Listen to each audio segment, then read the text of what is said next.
It's a beautiful summer night from Fenway Park in the Back Bay of Boston as the Red Sox host the White Sox for Game 4 of the series.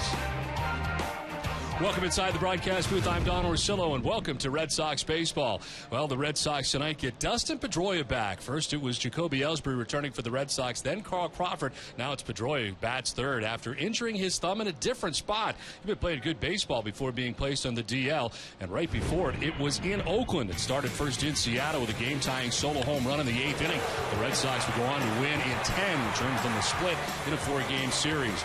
And then in the next night in Oakland, Pedroia knocks in the only Red Sox run with a first-inning single. He would add a double later in the game. He played one more game where he got the injury.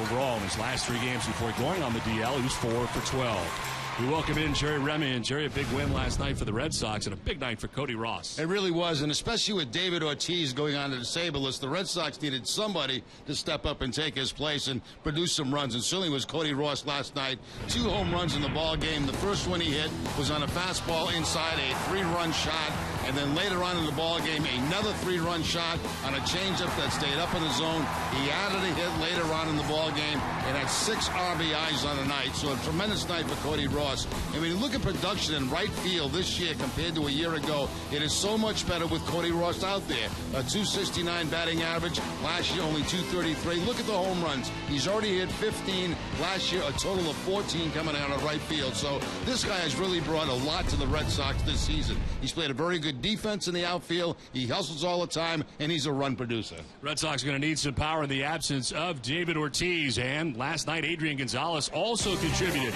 He had a home run as part of back-to-back with Cody Ross. We'll come back to Fenway with more right after this.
I'm Don Orsillo.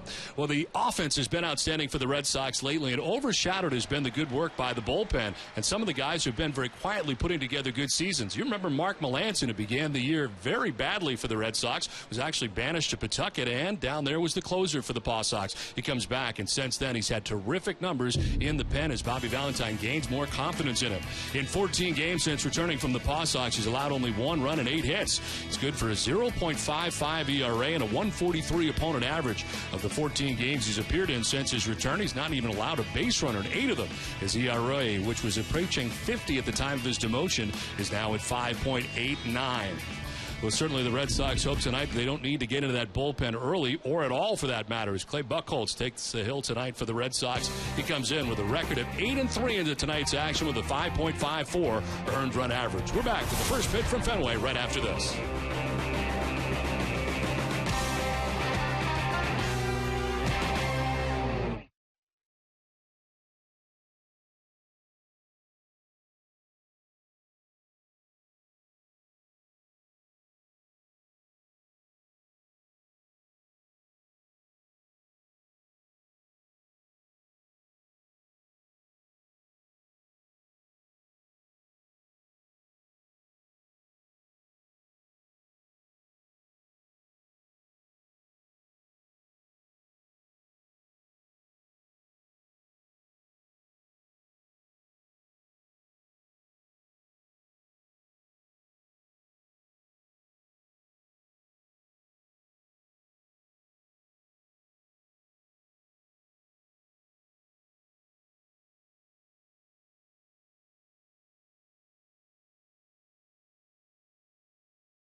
Kia, Dunkin' Donuts, your New England Subaru dealers, 5 Hour Energy, by AT&T, and by Southwest Airlines. Welcome back to Fenway Park as we prepare for Game 4 of the series between the Red Sox and the White Sox. A welcome sight there to see Dustin Pedroia back on the field for the Red Sox. He has worn out the Red Sox dugout over the last week or so, and he is ready to go. Guy who loves to play every day, and he is ready to take the field, as are the Red Sox tonight. As they do, let's check out the visiting Chicago White Sox starting 9. Their lineup is brought to you by Jordan's Furniture. Alejandro Diaz is in center field, leading it off with Alexei Ramirez at shortstop, batting second. Adam Dunn is the DH third, with Paul Konerko at first base. Alex Rios in right field, with A.J. Brzezinski doing the catching. Diane Viciedo is in left field, batting seventh, with Gordon Beckham at second base, eighth. And Eduardo Escobar gets his first start of the series. Kevin Youkilis has the night off. He's to begin the game as Escobar is at third base. Starting pitcher is brought to you by the experienced Buick New England Sweepstakes. And on the mound for the Red Sox tonight is Clay Buchholz. His 16th start of the year. He's 8-3 with a 5.54 earned run average. 92 2/3 innings. He's got 66 strikeouts, and opponents hitting at .287 against Buchholz. His last start was a loss against Tampa Bay as he went 6 1/3, giving up 4 runs. He did have 8 strikeouts, but took his third loss of the year. The Red Sox defense is brought to you by Southwest Airlines. They are 5th in the American League with 52 errors on the season. Will Middlebrooks will be at third base. Mike Aviles the shortstop. Dustin Pedroia at second. Adrian Gonzalez the first baseman. Left to right, Kyle Crawford, Jacoby Ellsbury, and Cody Ross. And Kelly Shopik once again doing the catching for Clay Buchholz. Umpiring crew, it is Paul Schreiber in behind the plate tonight, calling the balls and strikes, with Laz Diaz at first base, Mike Everett at second base, and Manny Gonzalez is the umpire at third. They're available. This telecast can be heard in Spanish by selecting the SAP button on your television remote. Enjoy the game. Buenas noches, amigos. Warm conditions again tonight, but nothing like it's been the last few nights. It's down to 78 degrees. Breeze in from right at 7 miles per hour. Partly cloudy expected for the remainder of the night. That's sort of what it is to begin this game tonight. The lights are on here at Fenway Park. All kinds of celebrities are here tonight, Jerry. And Joan Rivers is here along with her daughter, Melissa.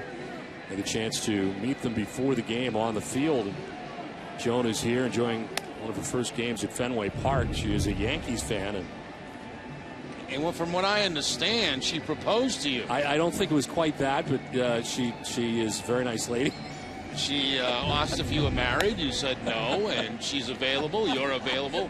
I don't see what the problem is. Well, Joan is here tonight to watch the Red Sox. She said she's a Red Sox fan when in Boston, but really a Yankees fan when she's in New York, and I get the feeling she is truly a Yankees fan. So, but she's here with Melissa, and they're enjoying the ball game out on the monster seats here tonight. As the Red Sox and White Sox get ready for the final game of this series.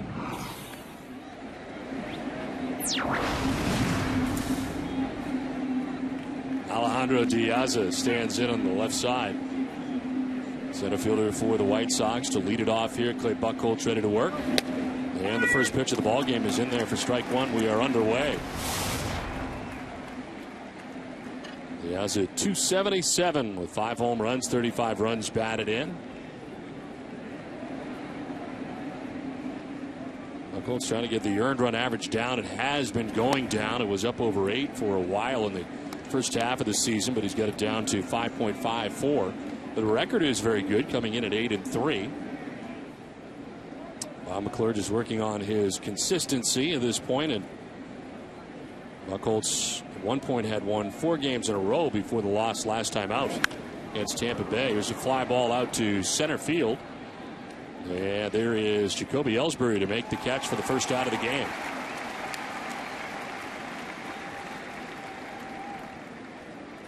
One out, and here comes Alexei Ramirez, shortstop for the White Sox.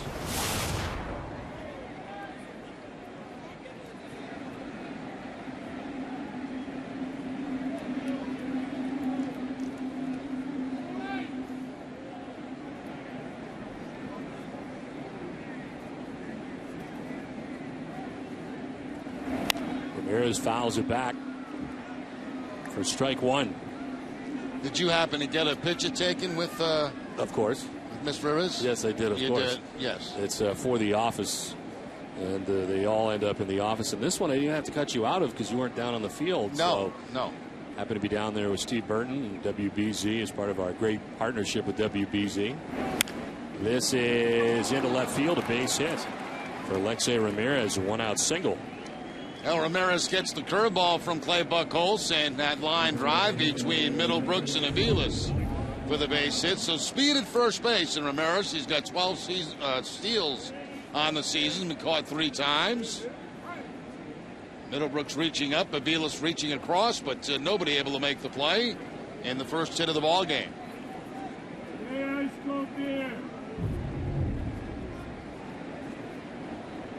One out, one on as Adam Dunn stands in on the left side. Quick toss to first, and back is Alexei Ramirez.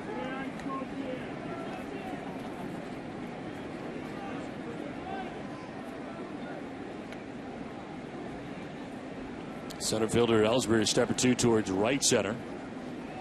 The snap throw to first, and having trouble with the traction getting back was Ramirez. Kind of slipped as he tried to jump back. He's going to go work on that traction right now. Yeah, almost like he was trying to get back on ice. You see him slip right there, and does get the hand on the bag before the tag.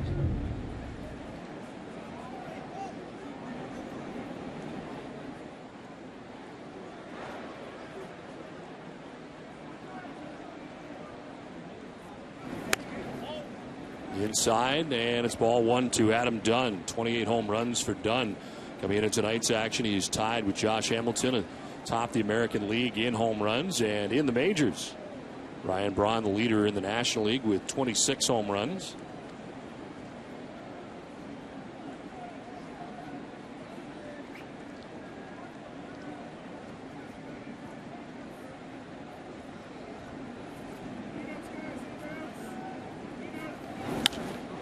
This one fouled off to the left out of play, and it is 1-1. Last time Buchholz faced the White Sox was back in 2010.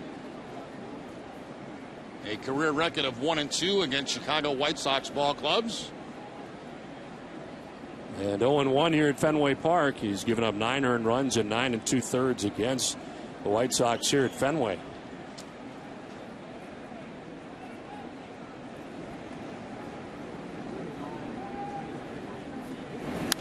This one foul back, and it's 1-2.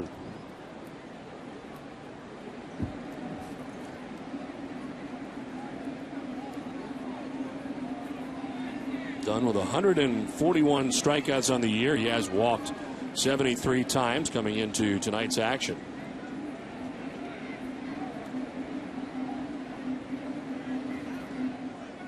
Buchholz slowing things down here with Ramirez at first base. So Dunn had backed out, now back in again.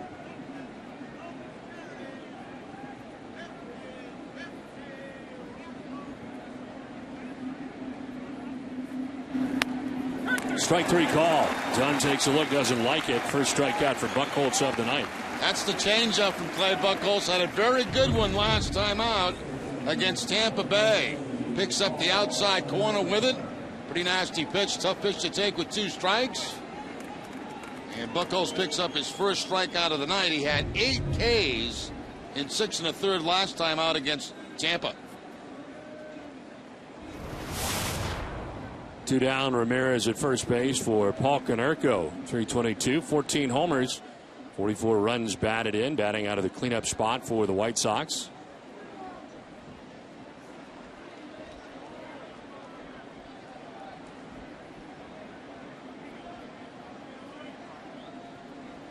Red Sox trying to keep from giving up a run in the first inning. They have given up a run in the first in each of the first 3 games of this series. As Buchholz steps off.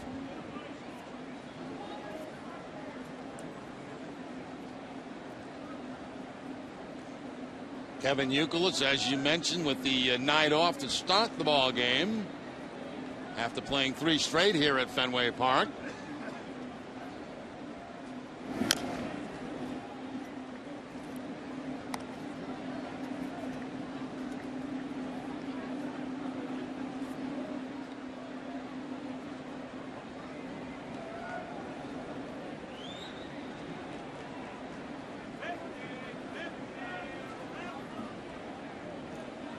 Buchholz got Diaz to fly out to center. Ramirez singled to left. Dunn struck out. 2 outs, a runner at first, and here's an 0-1 to Konerko. That'll bounce in, blocked nicely by Shopik. No advance for Ramirez. Great job there by Kelly Shopik. That changeup bouncing way out in front of home plate. And Shopik able to slide over and actually catch the ball and keep Ramirez from going into scoring position.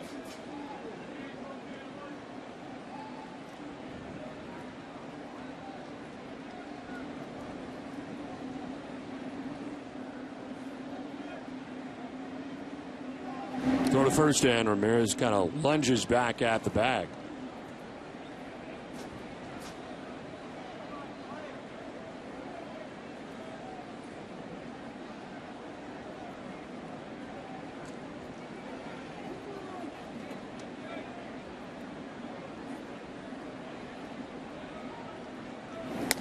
Very high, snap throw to first on one hop that Gonzalez retrieves. And Ramirez gets back to the bag. Now Shopik, more than Salter Lamacchia, likes to throw the ball around the infield a little bit, and he'll make a number of these attempts, pick-off attempts at first base. That one bouncing, but Gonzalez able to make the play.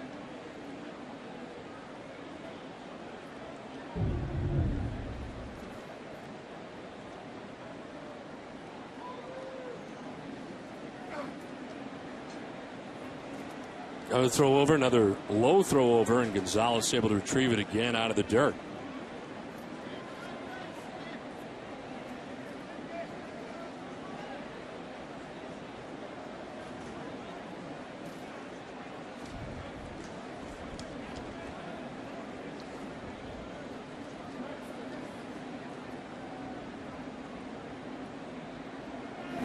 Konerko chops it foul, and the count evens at 2-2.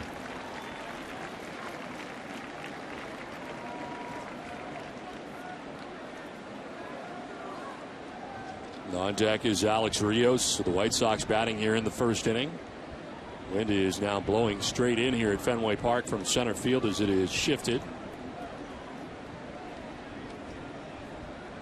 And has picked up quite a bit as well as this game has started tonight. 2-2 is strike three. Buchholz with a pair of strikeouts against Dunn and Konerko. White Sox get nothing. Red Sox are coming up from Fenway.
First inning, White Sox don't score in the top of the first. Let's check out the Red Sox starting nine, and it's got Dustin Pedroia in it tonight. Red Sox starting lineup is brought to you by New England Chevy dealers. Jacoby Ellsbury leads it off in center field with Carl Crawford in left field. Pedroia is at second base tonight with Adrian Gonzalez at first base, Cody Ross in right. It is Will Middlebrooks at third base for the Red Sox as Kelly Shopik does the catching. Mike Aviles is at shortstop. He bats eighth, and Pedro Siriaco is the DH batting out of the number 9 spot. Jose Quintana is on the mound tonight for the White Sox. Gets ready to deal to Jacoby Ellsbury, leading it off for the Red Sox. And the first pitch to Ellsbury misses for ball 1.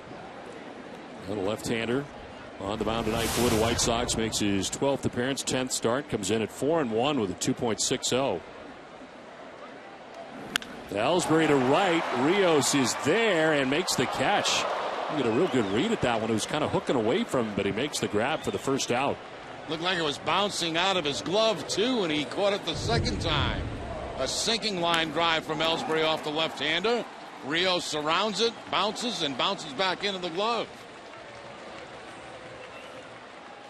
From the webbing to the pocket of the glove. One down here in the first inning as Carl Crawford bats. Crawford takes strike one. He is off to a .500 start for the Red Sox in first 3 games in his return with an RBI as well. Sits safely in all 3 games and chops this one to first. Konerko's got it. He'll take it himself, and there are 2 outs here in the first inning. Let's look at the White Sox defense. That's second in the league. Only 37 errors. Eduardo Escobar at third base. Alexi Ramirez at shortstop. Gordon Beckham at second. Paul Konerko at first. Left to right. Diane Viciedo. Alejandro Diaz in center. And Alex Rios in right. A.J. Brzezinski doing the catching for Quintana. 2 down in the first inning. Dustin Pedroia stands in and takes ball 1. Dustin back in there for the Red Sox tonight. 266, 6 homers, 33 runs batted in. He was just starting to feel healthy again after the first thumb injury when he went down again with a different injury. This is a fly ball that is into shallow center. Wind is going to knock it back towards the field, but in to make the catch is Diaz. And a quick first for Quintana. No score from Fenway at the end of 1.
FM. Tomorrow, Brad Faxon talks British Open with Dennis and Callahan. It all starts at 6 a.m. right here on Nesson and on 93.7 FM WEEI.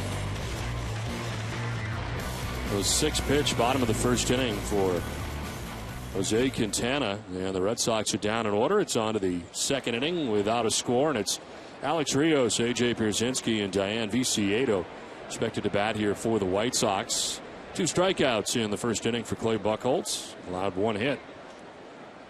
Rios having a very good year. He hits at .316 coming into tonight's action.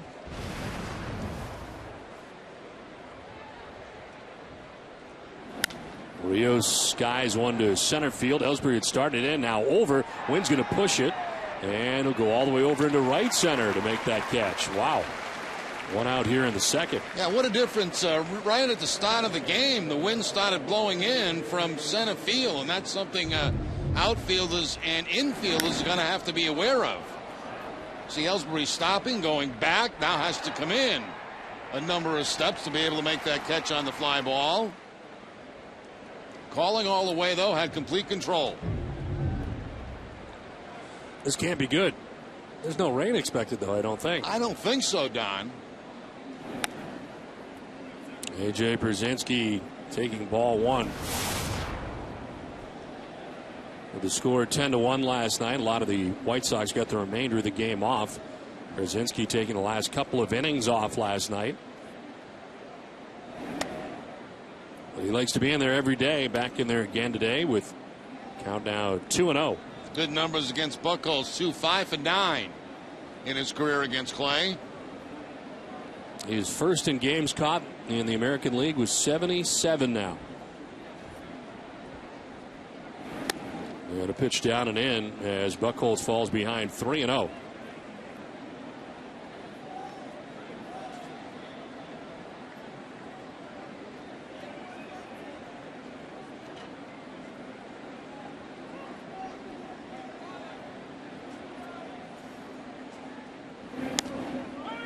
In there for a strike, 3-1 to Pierzynski.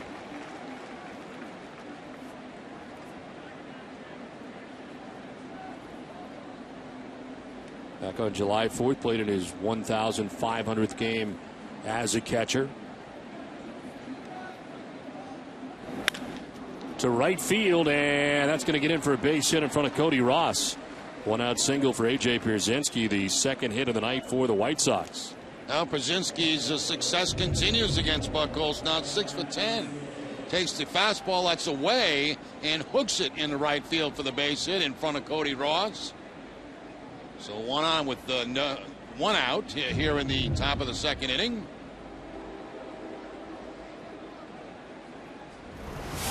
One out, 1 on for Diane Viciedo. 259, 15 homers, 43 runs batted in for the left fielder for the White Sox. On the ground, right side. Pedroia was over towards second. Still going to go there. Out there into first. Not out there. Well, Pedroia was headed in the wrong direction at first base in the first place as he was heading to his right and then ends up recovering. They do get the lead runner, Pierzynski, who doesn't run well. 2 down in the inning. I'm surprised it was that close to get a double play just because of how far Pedroia had to go to his left and spin and throw. Got rid of the ball very quickly to Aviles, but they do beat it out at first base. Pierzynski really not in a position where he could tag second base there. Viciedo just beating the throw down the line. So Viciedo at first base, 2 down for Gordon Beckham.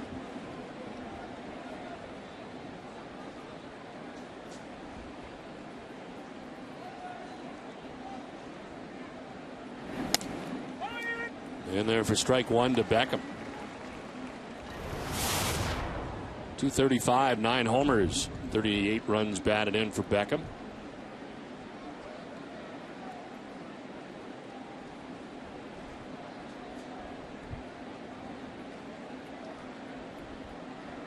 Soft toss to first, and Viciedo back to the bag.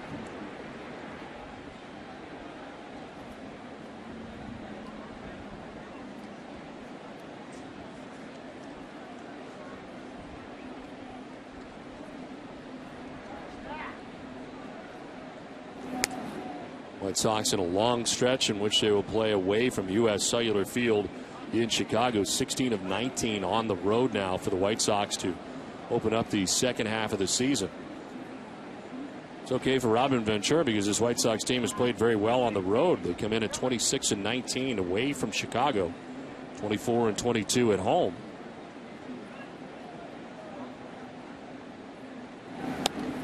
That'll miss, and it's 2-1 to Beckham, who's been batting ninth in the order in the entire series until tonight. Eduardo Escobar gets to start at third base, and he bats ninth.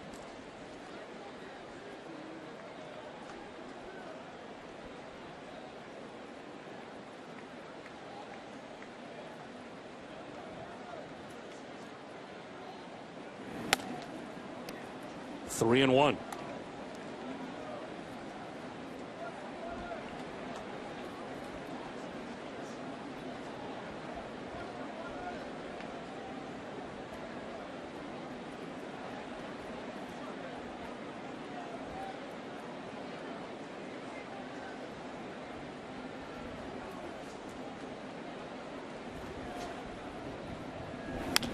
Chop to third base. Middlebrooks backing up, goes to second base for the force out that ends the inning.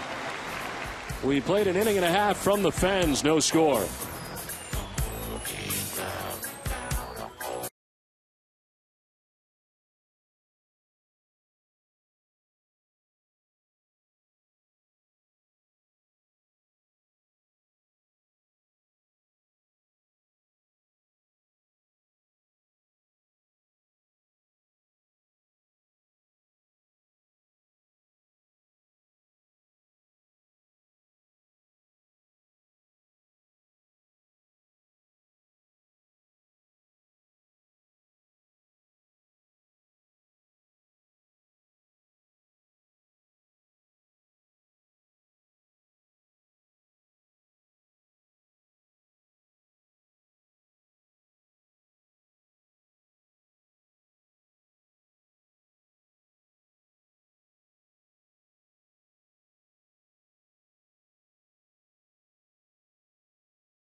Two-night vacation getaway to Liberty Hill Farm in Rochester, Vermont. One of the 1,200 farm families that own Cabot. The grand prize winner and their guests will join the Kennett family on their genuine working dairy farm. Could also win one of 10 Cabot gift packages full of the world's best cheddar. To enter, visit VermontVacation.com/farm contest. And Jerry, I will tell you that Vermont is a terrific place to take a vacation. Well, that's what I was going to say. Now that the All-Star break is over and you've been to Vermont, you can tell people where you did go and what a wonderful time you had. I went to Smuggler's Notch, which is terrific if you like outdoor stuff. Canoeing, lots of trails, which I do, and we had a terrific time.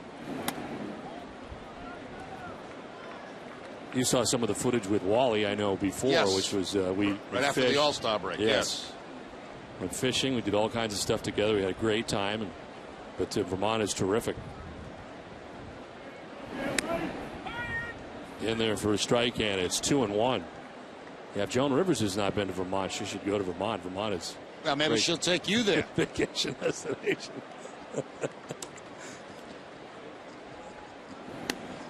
We got to get this office picture out of the way so you can see it, because we do have an office picture that is now going to be taking place. I don't know who's coming down to add Joan to the wall in my office, because there's no space now. So somebody's got to come down that is less popular at this point.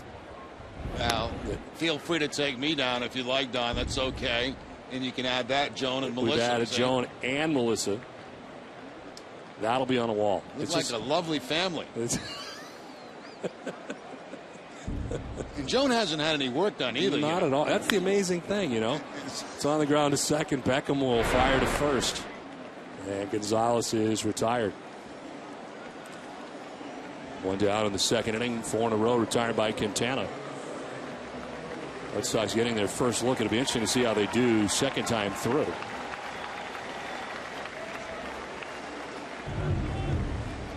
John Rivers signed the Carlton Fisk pole down the left field line here at Fenway Park as part of her visit.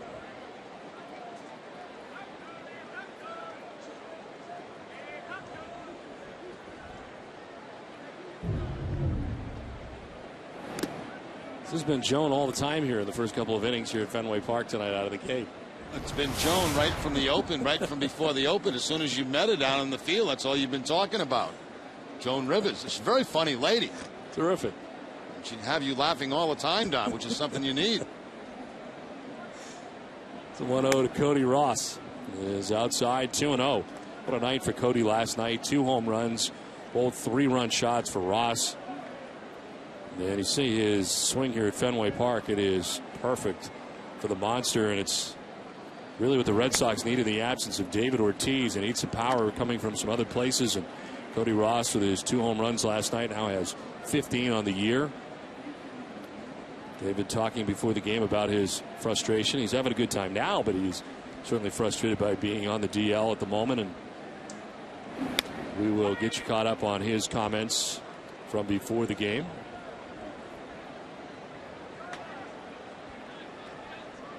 After Cody Ross bats, we will hear from David. 3-1 pitch.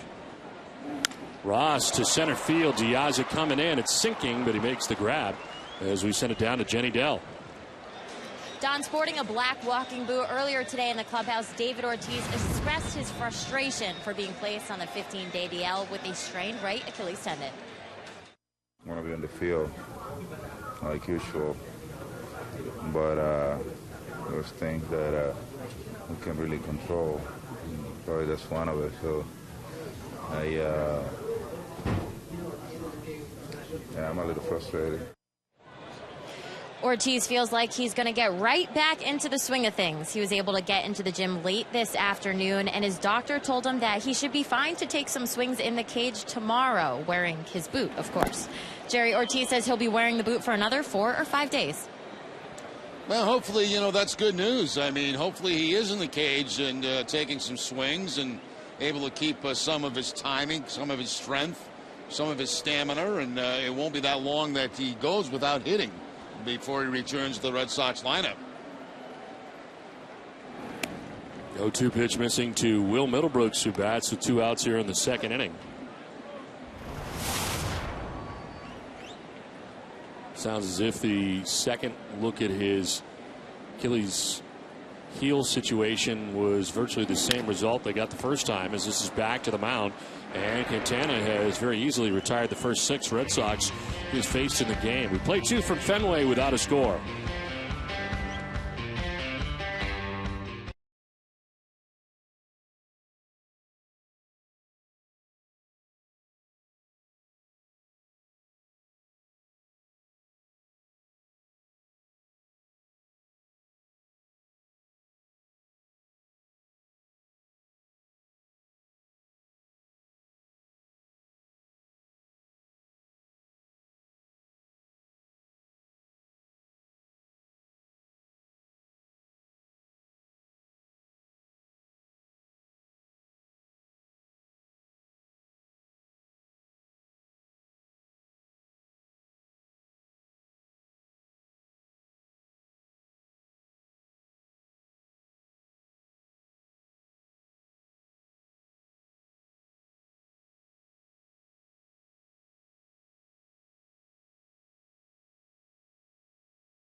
Eastern Bank, the official bank of the Red Sox television network. Tradition, history, and a commitment to everyone on our team.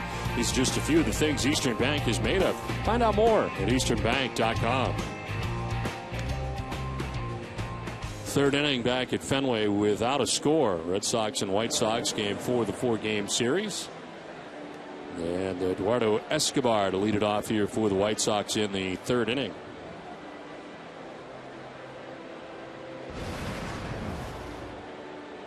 Clay Buchholz has allowed 2 hits. Single to Alexei Ramirez in the first inning, a single to A.J. Pierzynski in the second inning. And that's been it. Nobody's been able to get to second yet for the White Sox. And on the other side, Jose Quintana has retired the first 6 White Sox he's faced in the game, as there is strike 1 to Escobar. .213 hitter with no homers, 2 runs batted in for Escobar.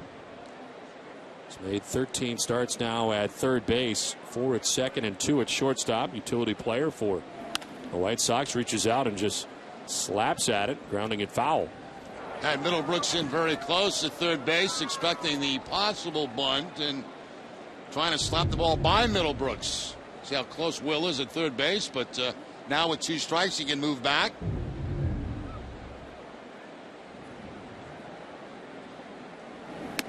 That is in there for strike 3. Third strikeout for Buchholz. Nice pitch. And there's 1 out here in the third inning. Now 2-seam fastball from Clay. It's going to start inside and come back out over the plate. Picks up his 3rd strikeout, first on a fastball. The other 2 are on changeups.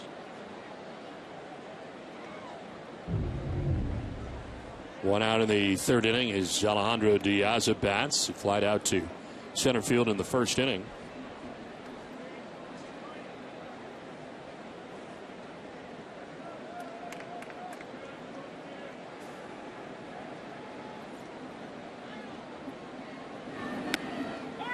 I'll drop in there for strike 1. And just like Escobar, Middlebrooks in close at third base for Diaz also.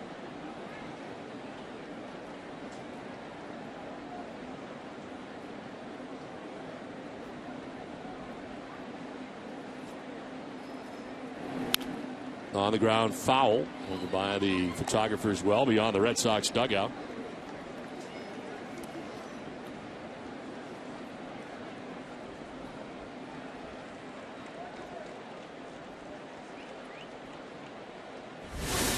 On deck is Alexei Ramirez, singled in the first inning.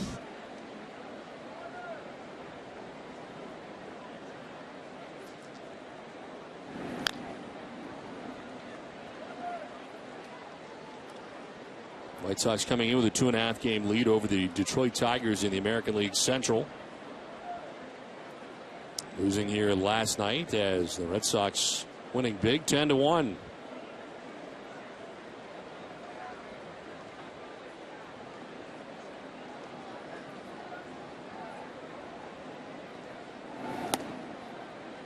Diaz it takes, and it is 1-2.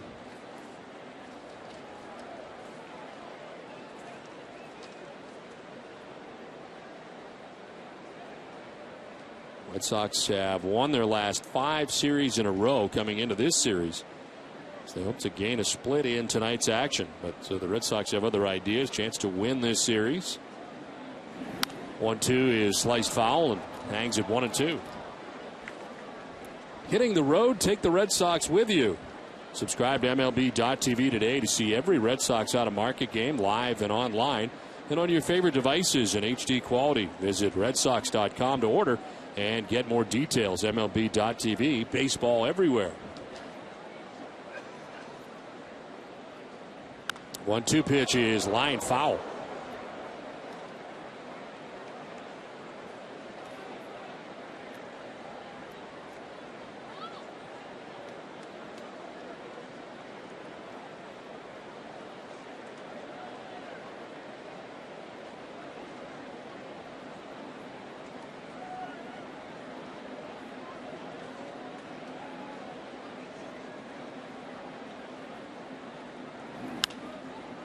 Slice foul down the left field line. Still 1-2 as Diaz continues to waste Clay Buchholz pitches here.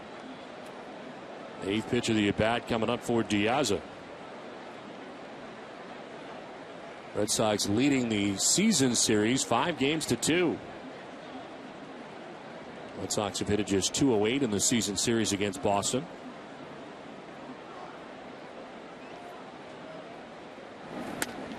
Inside corner for strike 3. Piazza jumping out of the way. He doesn't think so, but he takes with him the 4th strikeout for Clay Buchholz. Now that's that good two-seamer again from Buchholz. Starts it off inside, comes back, picks up the inside corner. And he has that left-handed jumping back from that pitch. Excellent pitch by Buchholz. That's what impressed me in his last start, his first start back, where he had that pitch working for him on the corners. Swing and a miss for Ramirez. Looking for something else with that wild swing. 9 of 11 first pitch strikes for Clay Buchholz. And all 4 of his strikeouts have been called third strikes. Paul Schreiber has a plate tonight. Down and away, and it's 1-1 now to Ramirez.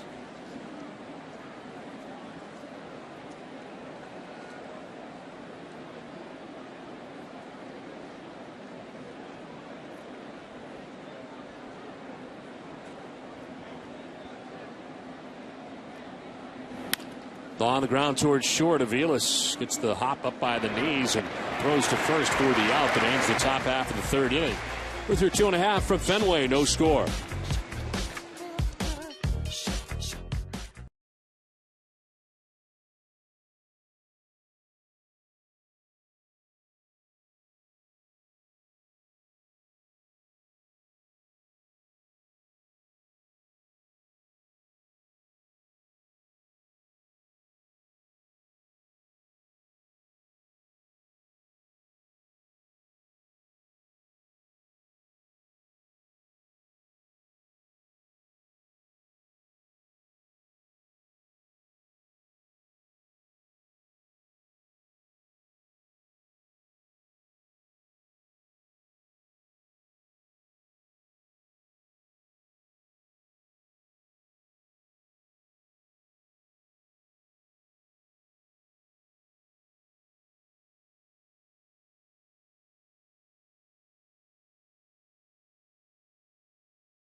Park this summer. Don't miss out on the opportunity to see Bruce Springsteen and the E Street Band perform live at Fenway Park on August 15th. Tickets are still available, so get them now at livenation.com. We head to the last half of the 3rd inning back at Fenway Park. It'll be Kelly Shopping, Mike Aviles, and Pedro Siriaco to face Jose Quintana, who so far has retired the first 6 Red Sox he has faced in the game, and gets strike 1 in there to Shopping. 275 homers, 14 runs batted in. The Red Sox have run into a couple of lefties in this series, and it's back-to-back starts now for Shopping, giving Jared Saltalamacchia the last couple of nights off.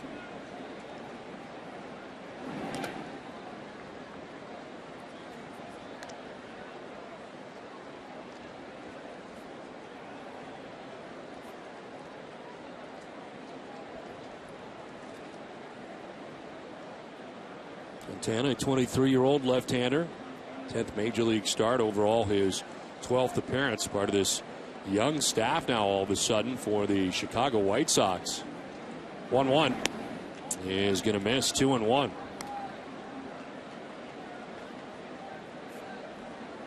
2.60 earned run average coming into tonight's action. Second lowest in baseball among rookies so far in 2012 with a minimum of 50 innings pitched. Was recalled on May 25th from AAA Charlotte. Started the year at AA. Did he go around? He did. The umpire at the plate, Paul Schreiber, saying he offered. 2-2. That looked like the cut fastball that time from Quintana. And Shopik clearly not able to hold up the head of the bat.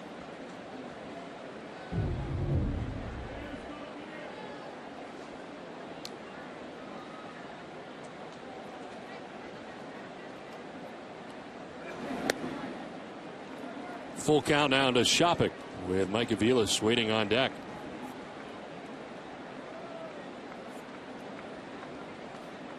From his offense, he's gotten 4 runs a game. He comes in with a 4-1 record into tonight's action.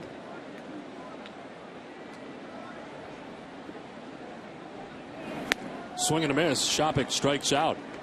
First strikeout for Quintana, and there's one out here in the 3rd inning. That's that cutter again at about 89 miles an hour. Very small cut at the end. Gets a swing and miss from Kelly Shopik. It seems you can watch all the video in the world, but until you've actually faced a guy, it makes a big difference. I mean, absolutely. Video's a tremendous advantage, especially when you don't know a pitcher, you know, to be able to go in and see exactly what he throws, what his pitches are. But when you're standing there 60 feet, 6 inches away, it's a little bit different. And, you know, you get a better idea on the movement on the pitches, the velocity. Is he sneaky quick?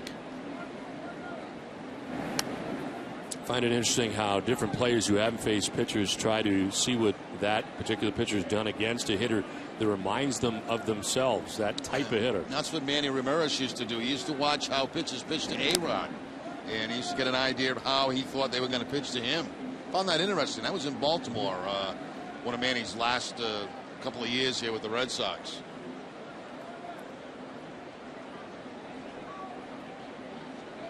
Two-one pitch to Aviles.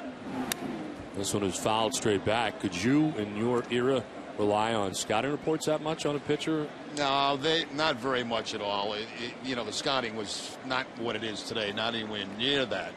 And, you know, we'd have a meeting before every series, and we'd go over the pitches. The problem is the advanced scout would not see the pitches we were facing in that series. To me, it was the most ridiculous thing. Doesn't make much sense. Didn't make any sense. I mean, he would scout the team that we were going to be playing, so we knew when they like to hit and run, when they like to do things. But did you see this guy pitch? No, didn't see him. He wasn't pitching in that series, so it really didn't help us very much at all.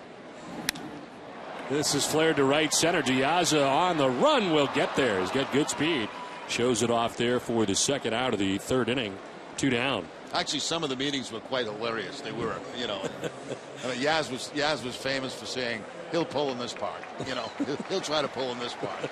But no, we didn't have anything close to what they have today to go back. And some players don't even use it. Some players don't use the video. They prefer not to.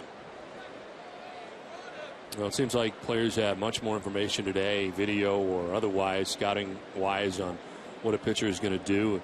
Amazing the amount of notes different players keep on what different guys tried to do to them.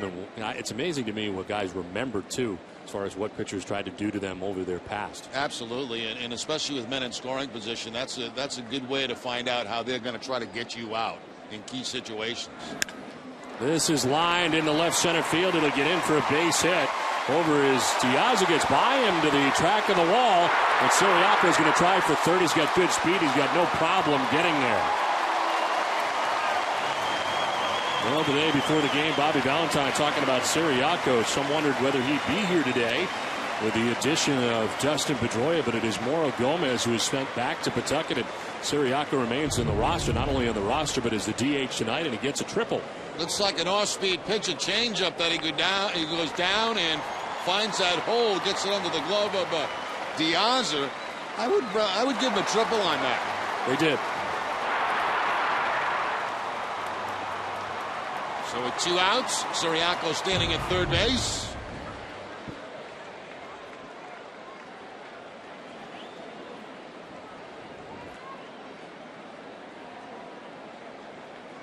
Two down, Siriaco 90 feet away. First hit of the night for the Red Sox is a triple, as Jacoby Ellsbury stands in and takes strike one.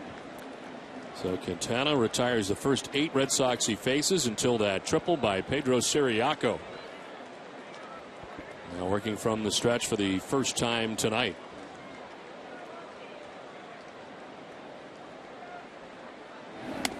Ellsbury may have gone around. He did, and he's down 0-2.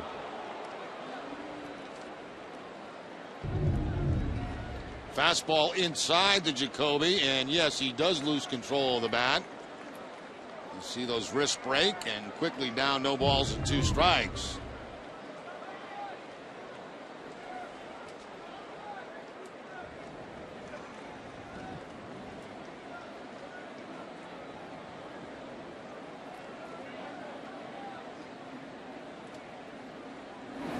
Ellsbury with the foul tip held onto by Przinsky for strike 3 that ends the inning, and Quintana gets out of the jam. Red Sox leave Siriaco at third, scoreless at the end of 3.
Night Fenway presented by iParty with TC, Matt Stairs, and Jenny.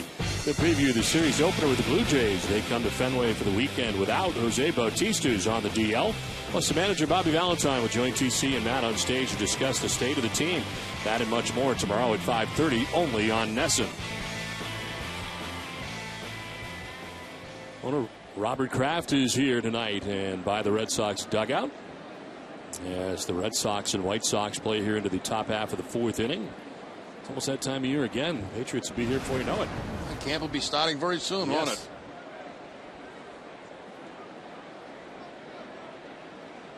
Infield stacked up on the right side into the shift on Adam Dunn, who takes a pitch inside for ball 1.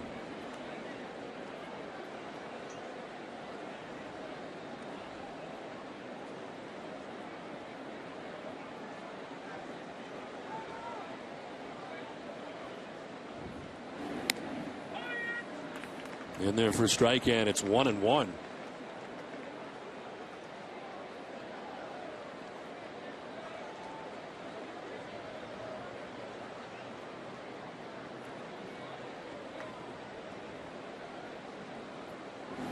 Swing and a miss, and it's a ball and 2 strikes to Dunn. Another good change up there from Buchholz. That ball tailing down and away from Adam Dunn. Almost a screwball effect on that changeup.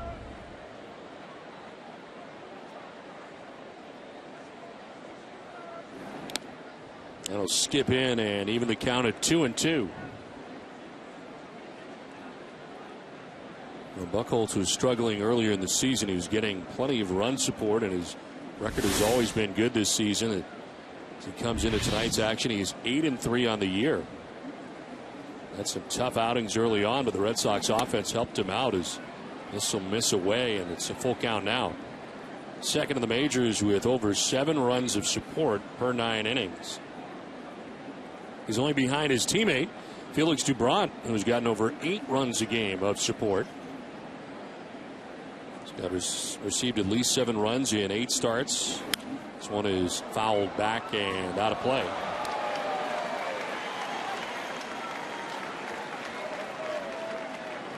Did lose last time out against Tampa Bay. He exited with 2 on and a 1-run lead, but both runners ended up scoring, and he was tagged for the loss as the Red Sox lost to the Rays in St. Pete. Ball 4, and down to first base goes Dunn. A leadoff walk. First walk given up by Buchholz of the night. Now is your chance to win a 2-year lease on a brand new Buick Verano and a behind-the-scenes NESN fan experience at the ballpark. Take a test drive during the month of July and you'll be entered for a chance to win the Experience Buick New England sweepstakes. You'll also receive a complimentary $50 debit card just for taking a test drive. So head to your nearest participating Buick dealer. The guarantee is part of that NESN fan experience. You'll have a chance to tour the booth here at Fenway Park and meet Jerry Remy before the game. Yes, and if you want to meet Don Orsillo, just go to the lunchroom. Back-to-back tours the last couple of nights. I have been the only member of the team that has been in the booth to greet the nice folks that have come up while you've been enjoying dinner. I don't know what has happened the last 2 nights because I never miss you just blacked the visits. I don't know what happened. They were at different times or something? No, they were same 5:15. 5:15 both nights. 5:15 both nights.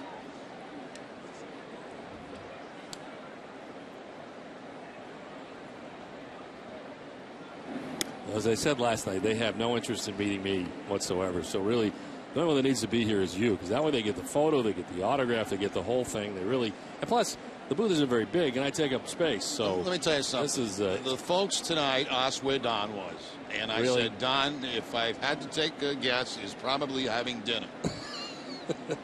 And I said because he has a hit he has to do at a certain time, right. So he has to eat at this time. Right. So you were got right. you off the hook. You know, right, well, I appreciate that. And all that is true. Yes, I was eating.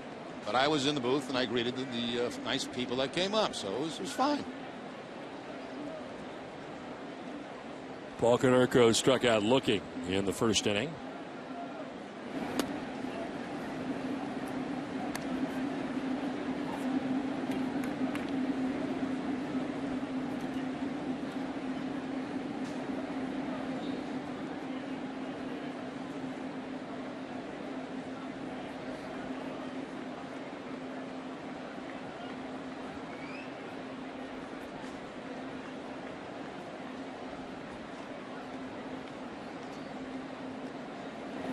One is chopped into right field for a base hit.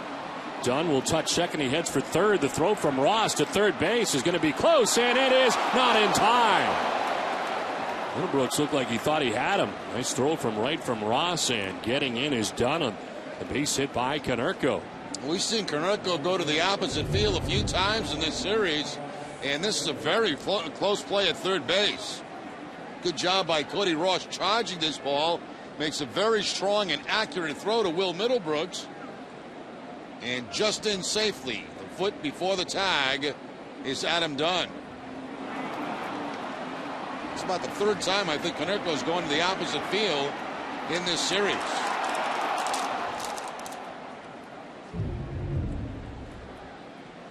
First and third, nobody out. And Alex Rios, the batter.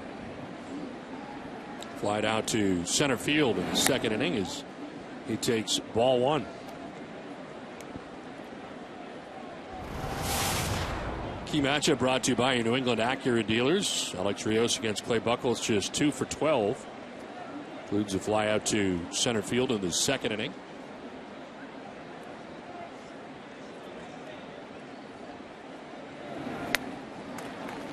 And a swing and a miss at a tailing pitch down and away.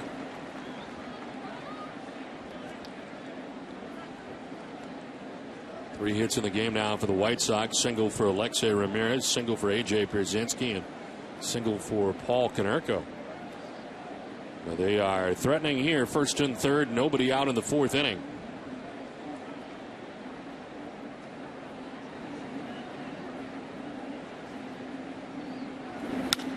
To right field. Cody Ross having to go back. He will get there to make the catch. Dunn tags, and he'll score the game's first run. White Sox take a 1-0 lead on a sac fly by Alex Rios. Now Rios picks up his 52nd RBI of the season on a long fly ball to right field. Rios having a very good year. With Dunn hustling to third base, he's able to score on that sacrifice fly by Alex Rios. Joe Konerko at first base, one out for AJ Pierzynski. He's got one of the hits tonight already for Chicago. He's singled to right field.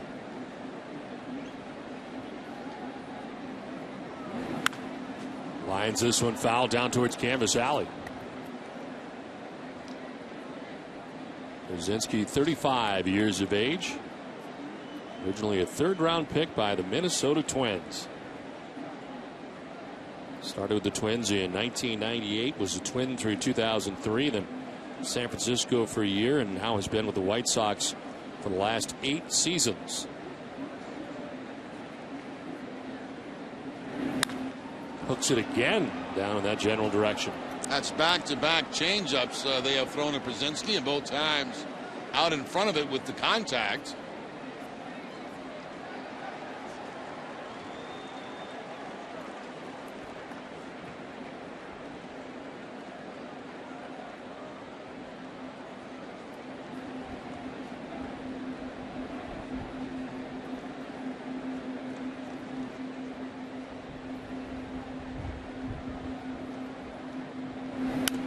Foul it back, this time still 0-2. I want to remind you this Sky Beretta telecast presented by authority of the Boston Red Sox may not be reproduced or retransmitted in any form. The accounts and descriptions of this game may not be disseminated without express written consent of the Boston Red Sox. Clay Buchholz has given up the game's first run here in the top half of the fourth inning. Konerko at first with one out, and again the 0-2 pitch. Grounded into the Red Sox dugout.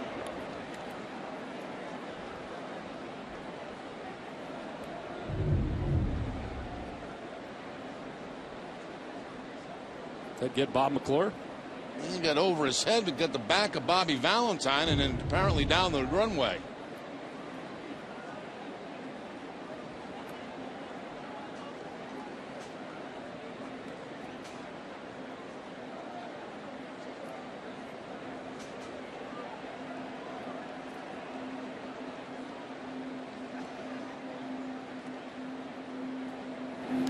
Pierzynski thought about it. It's in the dirt and did not go around. Pitch 60 coming up here for Clay Buchholz with one out in the fourth inning.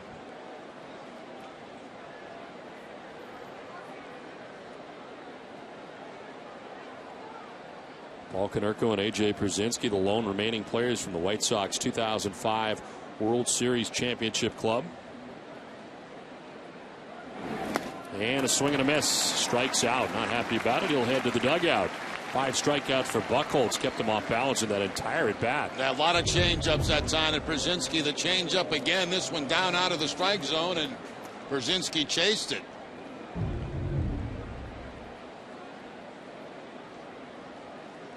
Two down in the fourth for Diane Viciedo. Reached on a fielder's choice in the second inning.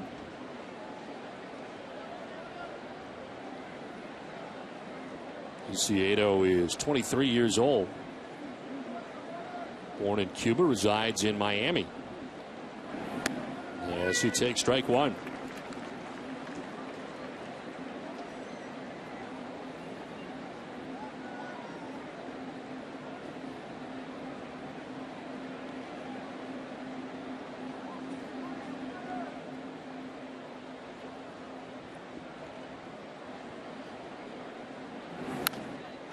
It's jammed and fouls it off into the grandstand area. It's 0-2.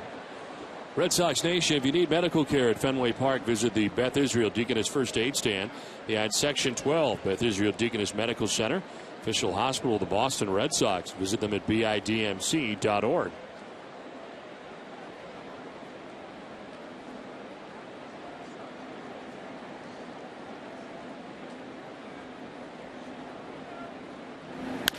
On the ground is short of Illis. Will go to second for the force out.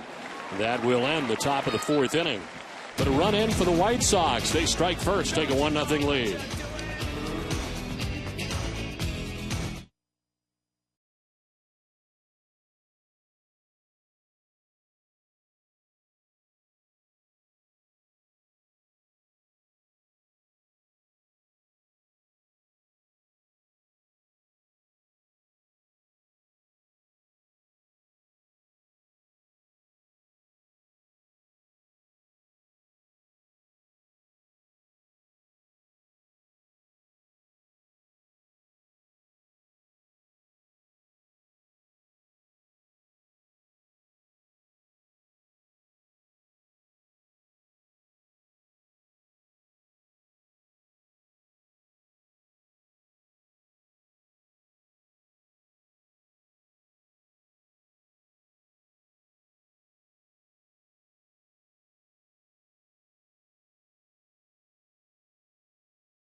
Woods Red Sox Grand Slam giveaway, and you could get called up to train with the pros.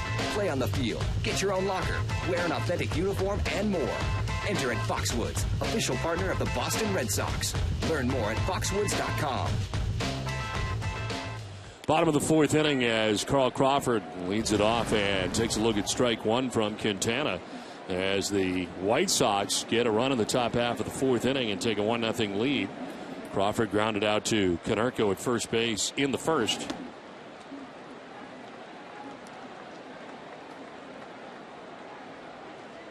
Quintana coming in with a record of 4-1 with a 2.60 earned run average, and he's been very good. Just one hit through the first three innings.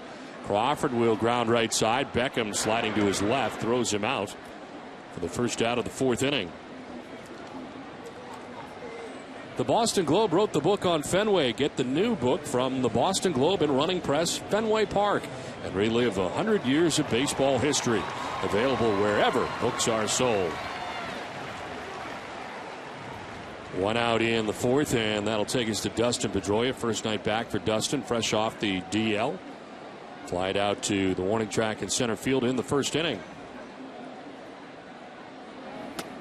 It seemed like he was ready a couple of days ago and watching him in batting practice, but of course he needed the time in the DL to elapse before he could come back. But he looked like he was ready a couple of days ago. Yeah, I'd say about 4 days ago. He was swinging the bat and swinging the bat well, pain-free. Swings here and hits one out to left center field. Viciedo from left makes the catch, and with 2 outs in the fourth inning, let's check in with Jenny. Don, last night, Cody Ross hit 2 consecutive 3-run home runs. That was followed up by a solo shot by Adrian Gonzalez. Ross is no newcomer to the offensive success of Gonzalez as he recalls their days in the NL. I've been watching him play for years, and you know, when you start seeing him hit balls like he does out to left field, you know he's locked in, and he used to do that at Petco. He would, flip balls out to left field, and where it was hard for right-handed hitters to hit balls out to left field. And when he's on, it's a blast to watch.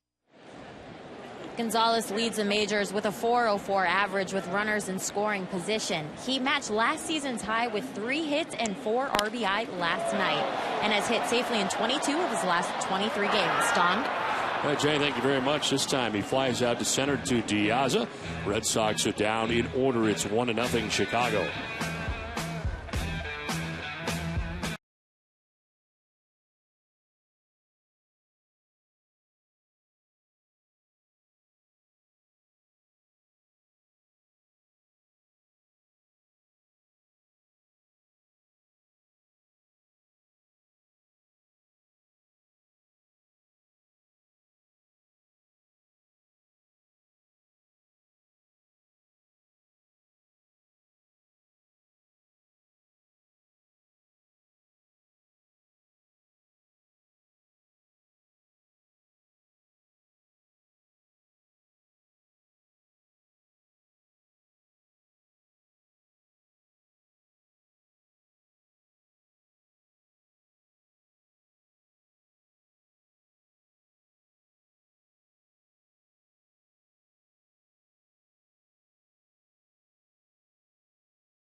Nesson is brought to you in part by Eastern Bank, listening, guiding, and being there for kids in need. That's what Eastern Bank and Adrian and Betsy Gonzalez are made of, which is why we've teamed up to support youth mentoring programs throughout Massachusetts.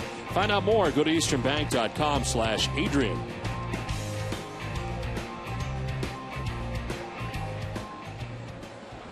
Well, it's a beautiful night here in Boston as the sun has set, and much cooler here after the rains came and went yesterday. It's cooled off significantly today, somewhere around 72 degrees when we got started tonight at Fenway. And Gordon Beckham starts it off here in the 5th inning. Beckham reaching on a fielder's choice in the 2nd inning. Chicago enjoys a 1-0 advantage. And the breaking ball missing inside for ball 1. Beckham, Escobar, and Diaz to bat here for Chicago in the 5th.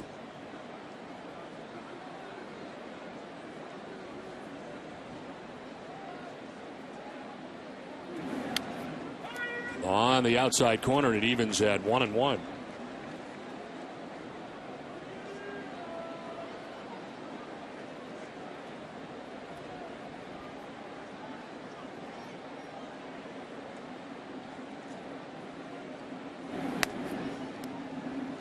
Buchholz has been pretty good so far tonight. Jay, can you think of a game this year where Buchholz has had all of his pitches working for him at any time? It seems like there have been some nights where some pitches are working, others are not. Well, it's very rare, really, for any pitcher to have all of his pitches working for him on one particular night. Pedroia fires to first for the out. I'll say this, the night of his no-hitter, he certainly had everything going. Yeah, exactly. He had the, Takes he that. had the good curveball, he had the changeup, he had the fastball going, the cut fastball, everything. But last time out in Tampa, I thought he had, the excellent fastball he was hitting the corners with and the very good changeup. Not that many curveballs I don't remember in that game for him. He's thrown a few more in this game tonight early. Changeup's been very good. Fastball's been very good. I was going to ask about the curveball because it seems like the last couple have been up and not as sharp as when he is on with that curveball. I see that one was down there, so he must have heard you, Don, and he's hearing me. He made the adjustment and he got one down in the zone. There's the curveball bouncing. Time. The 12-6. So they do listen to you. I've been told that. The 0-1. Swing and a miss. That one's by him at 94. Comes back with a fastball and it's quickly ahead 0-2. And once again, Escobar looking like he just wants to slap the ball by Middlebrooks down at third base. Very late on that fastball from Buchholz.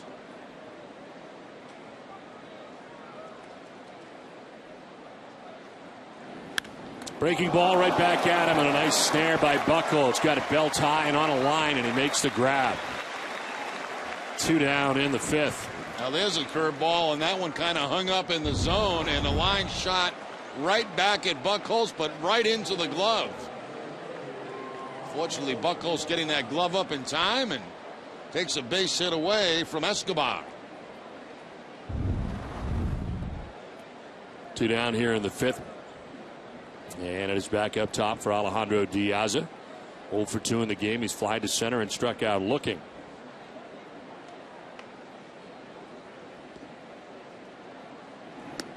Shows bunt, pulls back and takes a ball. Charging from third was Middlebrooks.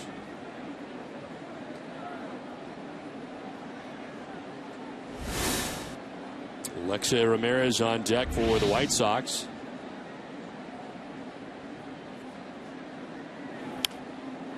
Flared foul to even the count at 1-1. Covidien, a global healthcare products company, is a proud sponsor of the Red Sox Foundation, helping to address health needs in our communities.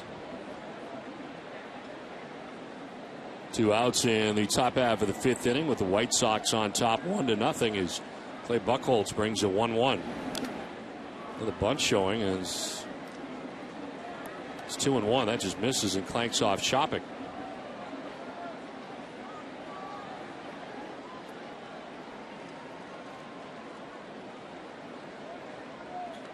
Not a day baseball today in the American League. Only other night game is later on tonight. Yankees at Oakland. It's down the right field line and it will get in. A fair ball. Jumps up into the seats for a ground rule double as a fan grabs it, and it is a 2-out double for Alejandro Diaz.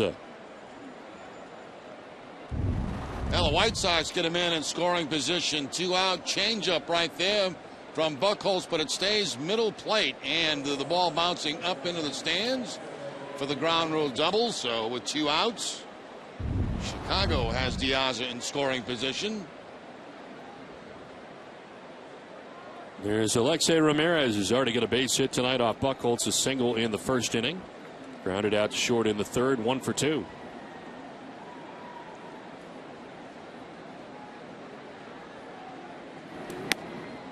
There's strike 1 for Buchholz. Second time he has started Ramirez off with changeups.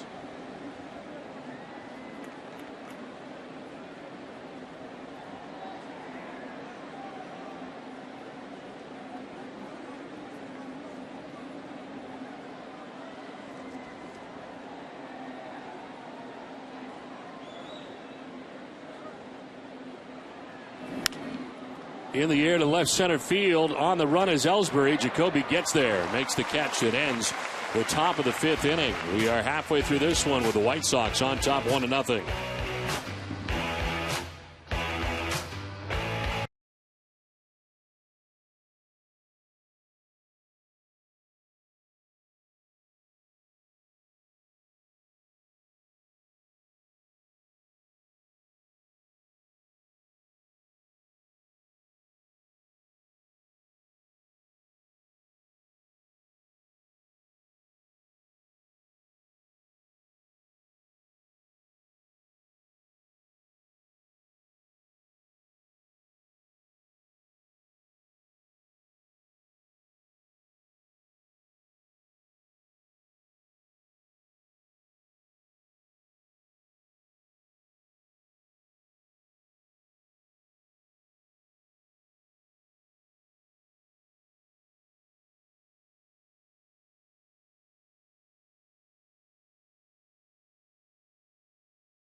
Or at home, Eastern Bank's mobile banking lets you access your account from wherever you are. Just one more way Eastern Bank is making banking easier. Learn more at easternbank.com. It's a beautiful night in Boston as night falls on Fenway Park. The Red Sox and White Sox play into the last half of the 5th inning. Red Sox trailing 1-0 to the White Sox. Cody Ross leads it off and takes ball 1.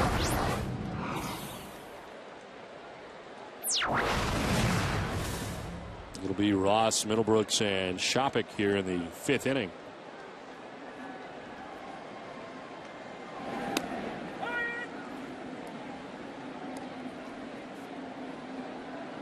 Cody with the 2 home runs last night, both 3-run shots. Now 15 home runs on the year and 47 runs batted in.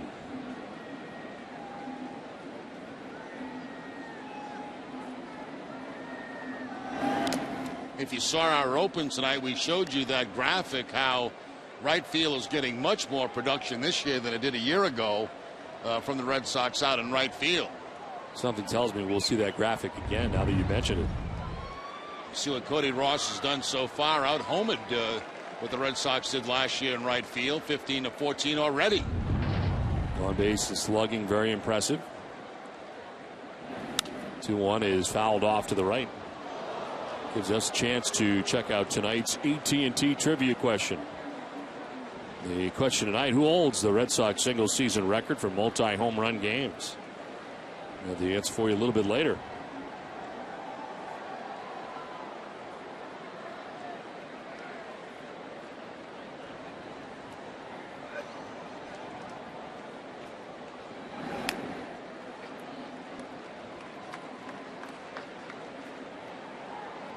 Quintana has retired 12 of the last 13 Red Sox he has faced in the game.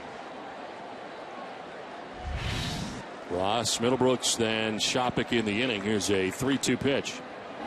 Ross down the right field line. Rios on the run. That will be foul. To the right of the pole. Didn't have the distance to get to the pole and just misses to the right. Not an area we've seen Ross go too much. No, hooking and hooking away from the pole down there and falling a bit short of it, probably about 20 feet.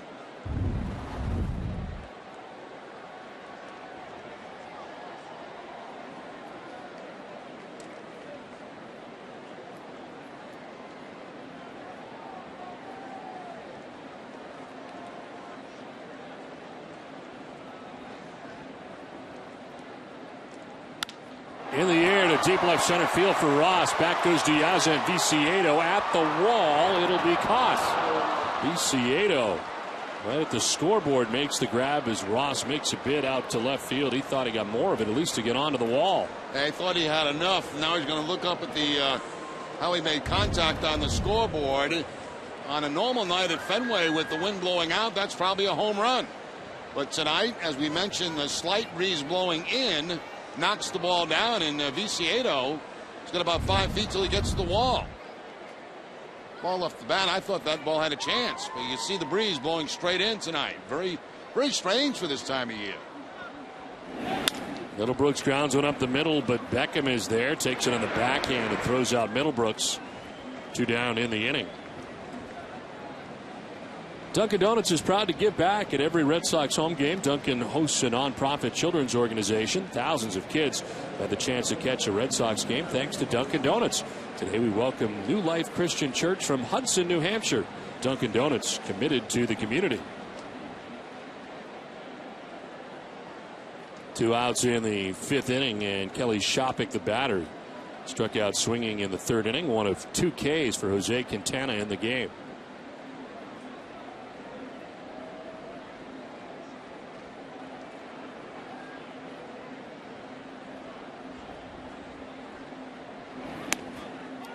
That's a strike from Quintana. Only 1 hit for the Red Sox through 4 2/3 innings. Triple for Pedro Siriaco in the 3rd. Otherwise, Quintana has retired everybody else.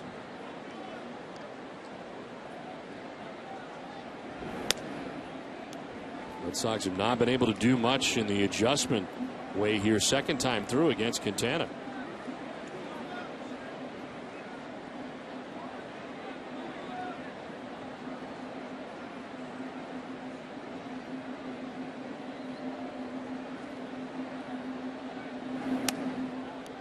Framed by Pierzynski, but that'll miss, and it's 2-1. As mentioned earlier, a lot of day baseball today in the American League, and the only other night game besides the Red Sox and White Sox here, the Yankees will be at Oakland as they begin a West Coast trip. The Yankees playing a day game yesterday against Toronto. They'll play tonight in Oakland. 2-1 pitch is a fly ball skied to center. Yazoo started back, now comes in and makes the catch that ends the inning. Sox are done through 5 here. It's a 1-0 White Sox lead.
Fittings and pumps to institutions and manufacturing facilities across the Northeast.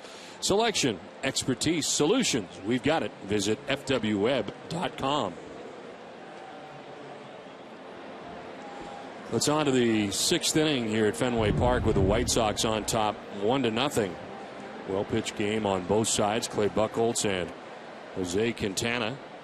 And Buchholz back on the hill. He'll have to deal with 3, 4, and 5 in the White Sox order. Adam Dunn, Paul Konerko, and Alex Rios featured here in the inning. As Dunn, a strikeout victim in the first, walked and scored in the 4th inning. It's ground ball right side. Pedroia at second base will run a bit and then flip to Gonzalez for the first out of the inning. The Amica Pitch Zone is brought to you by Amica Insurance. Amica Insurance is not just how you're covered, it's how you're treated. We'll take a look at the first 4 strikeouts from Buchholz. Change up to Dunn, change up to Konerko, then a fastball to Escobar, and a fastball to Diaz. All looking for the first 4 for play. One down here in the 6th inning, and that brings up Paul Konerko. Struck out in the first inning, singled in the 4th, a 1-for-2 night. And he takes strike 1.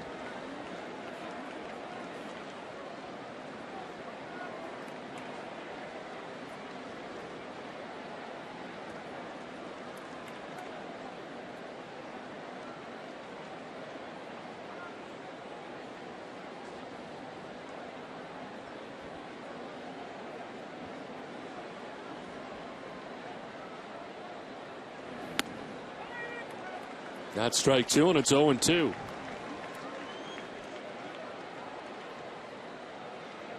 Buchholz with 5 strikeouts on the night. 4 of them have been called third strikes. He's walked 1 batter, and that walk proved to be costly as Adam Dunn would score after walking in the 4th inning. The game's only run. Here is pitch number 80 of the night for Clay Buchholz. And it's to left field. Crawford coming in, but it'll fall in for a base hit. One out single for Konerko, his second hit of the game. It's time for a game break, and Tom Caron, TC.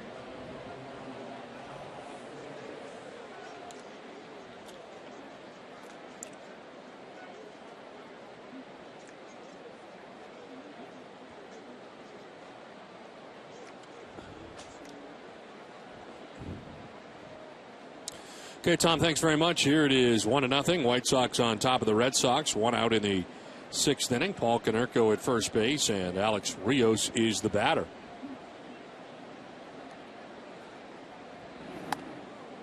Almost hit him as the pitch inside has him darting back.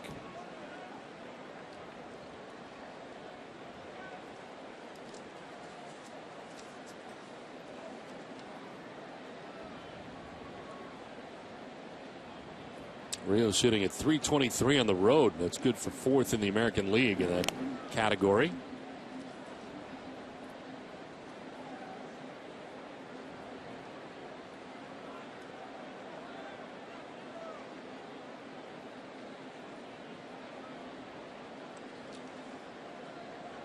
Now 2 for 13 in the series against the Red Sox here, playing in all 4 games of the series, getting the starts in right field.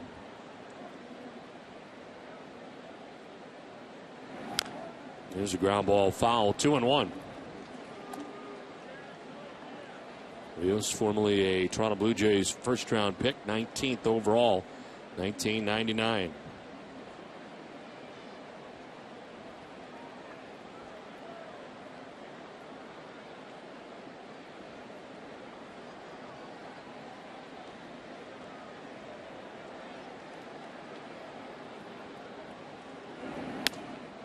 In there for strike 2, 2-2.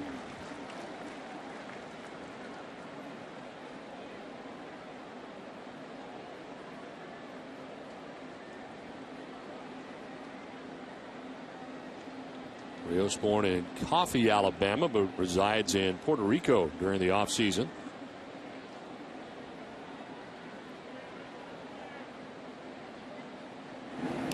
In the dirt, kicks off Shopik, but no advance at first base for Konerko. As it kicked up the first base line. Change up again from Buck Olson. Good job blocking that ball, not trying to catch it for Shopik. And as it rolls up that first base line, Konerko has to stay at first base.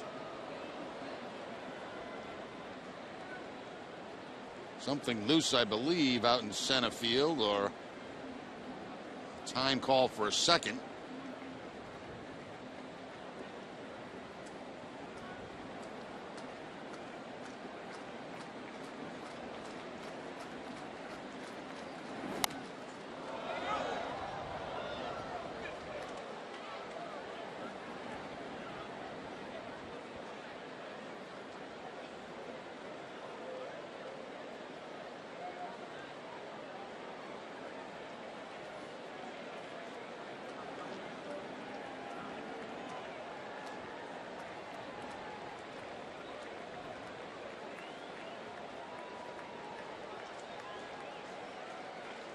One out, Paul Konerko at first base here in the White Sox 6th inning. Here's a payoff pitch coming to Rios. Konerko goes, and it's a pop-up. Pedroia races back onto the outfield grass to make the catch for the second out. Konerko gets back to first, 2 down as we check in with Jenny Dell. Don, as part of the 100th anniversary celebration of Fenway Park, the Red Sox are completing 100 acts of kindness. And in today's pregame ceremony, the Red Sox Foundation presented a $5,000 check to Girls Incorporated of New Hampshire. Girls Inc. inspires girls 5 to 18 to be strong through healthy choices, smart through education, and bold through independence. Don, the Red Sox have now completed 42 acts of kindness. All right, thank you very much, Jenny. They'll be 100 by year's end on this 100th anniversary of Fenway Park. A.J. Brzezinski bats with 2 outs and a runner at first as the pitch misses inside. Brzezinski has singled and struck out. 1 for 2 night for the White Sox backstop.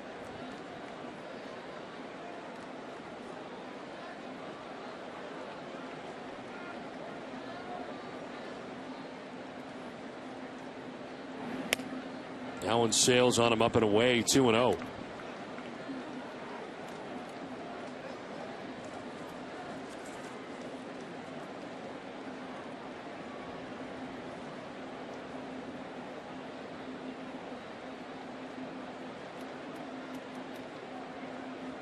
Longest outing of the year for Buchholz, a complete game 9-inning shutout of the Orioles back on June 7th.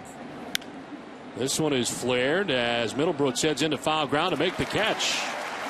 That ends the top of the 6th inning as the White Sox leave a runner, but Chicago's got a 1-0 lead after 5.5.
Live presented by Uno's with TC, Matt Stairs, and Jenny at 6:30. The preview Josh Beckett starting the series opener with the Blue Jays as the Red Sox welcome their divisional opponent to Fenway for the weekend. Live coverage begins at 5:30 only on NESN. That's been a nice night at Fenway Park. Very comfortable conditions. The Red Sox trail 1-0 in this game as they come to bat in the last half of the 6th inning. Mike Aviles, Pedro Siriaco, and Jacoby Ellsbury to bat in the inning as Aviles grounds one foul. Mike flied out to the center fielder Alejandro Diaz in the 3rd inning.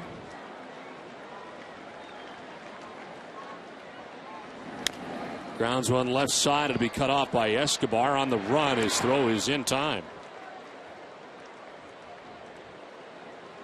Arbor Coat exterior stain by Benjamin Moore, a revolutionary waterborne stain that will transform your home into the envy of your entire block. Find Arbor Coat at your local Benjamin Moore retailer. One base runner for the Red Sox tonight through 5 1/3 innings, and this is the guy, Pedro Siriaco, who tripled in the 3rd inning. Was left at third base when Jacoby Ellsbury struck out to end the 3rd, and that has been it. Quintana has been outstanding tonight. And he starts off ahead with strike one.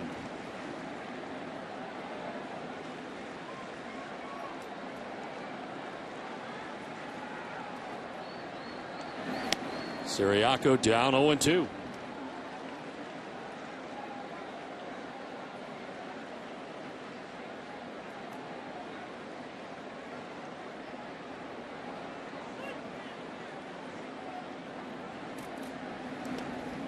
Jerry, you get the indication early on in spring training that Bobby Valentine is a fan of Pedro Siriaco, all that he can provide. Absolutely, because he can play multiple positions. He can run. He can swing the bat. He likes guys like that can move around. and play different spots, and that's something Suriako can do. He's, as we mentioned, has the good speed.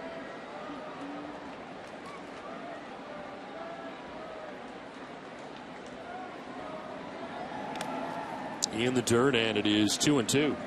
It's been a nice break that he's got. It's come because of injuries, unfortunately, to other people, but sometimes that's how you get to the big leagues, and he has certainly taken advantage of this opportunity. Yeah, coming into tonight, hitting at 400 with his triple in his first at bat. Now hitting at 417. This is chop foul off the shoe tops.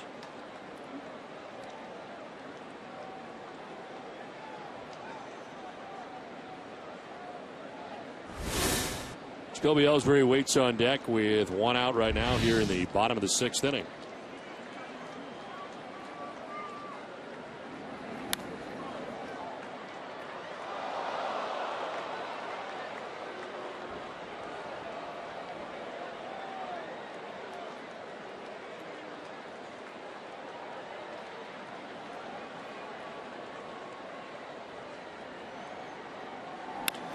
On the ground to shortstop, Alexei Ramirez gathers and throws.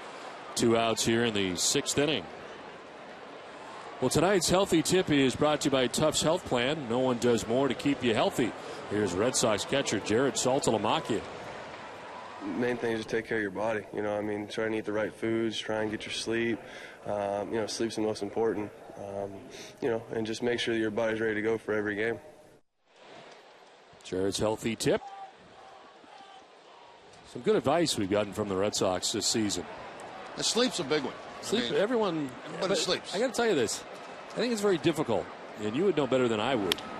As this is chopped to first base, Konerko will flip to the pitcher. We'll talk more about it when we come back as we have played 6 innings from Fenway Park. It's 1-0 Chicago.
Presented by Sun Life Financial. Of highlights from Tigers' fast start in the first round of the Open Championship, plus NESN.com's Didier Morais discusses how Bobby Valentine has impacted Franklin Morales' career. All this and much more on NESN Daily tonight following our Red Sox coverage only on NESN. That's some great shots tonight of the downtown Boston. I haven't seen them blimp. The end of the 7th inning.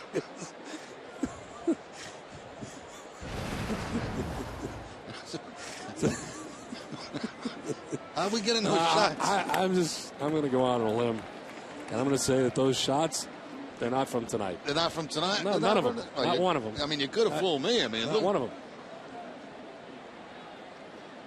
I like the way they're coordinating, though, with the sun going down yes, and, you know, the lights of Boston coming on. Beautiful night it is. That was probably like in April. Here's a ground ball to short. Vilas has got it. Throw to first. And retired is Zagato. I didn't even notice it until you mentioned it. Yeah. There is no blimp. No, there's no blimp. No blimp. No. I don't see a blimp. No, not tonight. I think we're reusing shots that we've had in the past. You were probably here that night. Yes. So would you call this fraudulent production? Well, I wouldn't go that far. An investigation is the pitching line is brought to you by Ace Ticket. 6 1/3, 5 hits, 1 run, 1 walk, 5 Ks. Because I don't think our guys knowingly would put on shots at Boston without thinking they were live. Oh, I think they would. You think so? Yeah, I do. Yes, it's been confirmed. Yes. Total frauds. They claim it as common practice. I don't know. It's a ground ball towards short. Aviles to his left. The sidearm throw is in time. 2 outs in the 7th. It's time now for the answer to our AT&T trivia question. Who holds the Red Sox single season record for multi-home run games? And the answer is Jimmy Foxx with 10 back in 1938. 1938 was the season Foxx had 50 home runs, which was, of course, the team record until David Ortiz had 54 in 2006. Ortiz actually owns the second highest single season total with 9 multi-home run games. That was in 2005. This is to left, and Crawford is there to make the catch. It's a 5-pitch top of the 7th inning. It's 7th inning stretch, and it's 1-0 White Sox. Time now for your Need to Know NESN Daily, presented by Sun Life Financial. Here's Jamison Coyle.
.93.7 FM tomorrow. Brad Faxon talks British Open with Dennis and Callahan. It all starts at 6 a.m. right here on NESN and on 93.7 FM WEEI.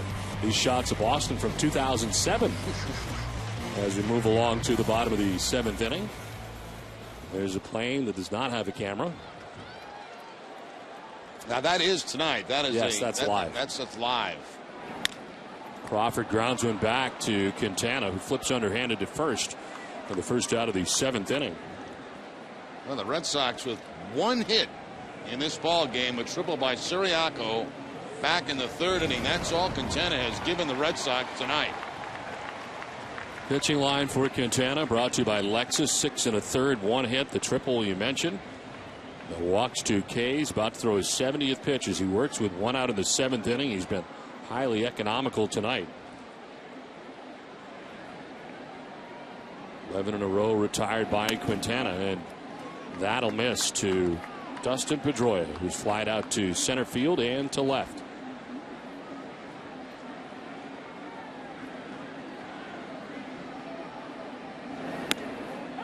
That's a strike, 1-1.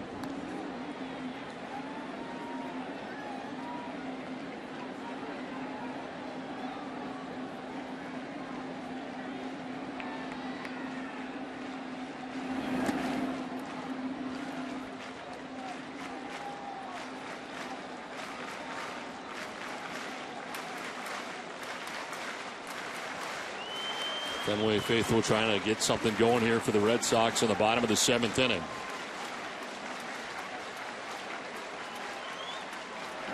Pedroia is 2. He lines it into right field for a base hit. 11 in a row had been retired by Quintana, but he gives up a 1-out single to Pedroia, who takes it the other way. Yeah, nice hitting. I think Dustin was doing that before he went on the disabled list, getting a number of hits to the opposite field. And there he keeps his head right on the baseball and shoots his ball in the gap between first and second. The Red Sox finally have a base runner, the first one since the 3rd inning. 1 out, 1 on for Adrian Gonzalez, 0 for 2. He's grounded out to second base, flied out to the warning track in center field.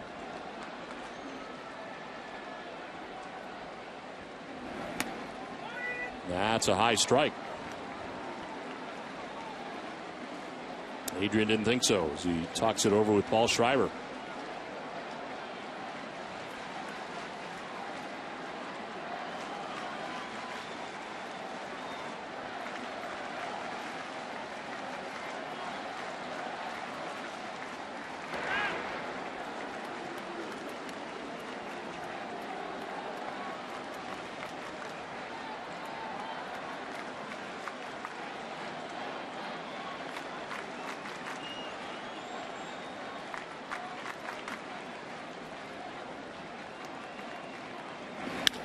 To left field, and that's in for a base hit. Viciedo plays it on a hop.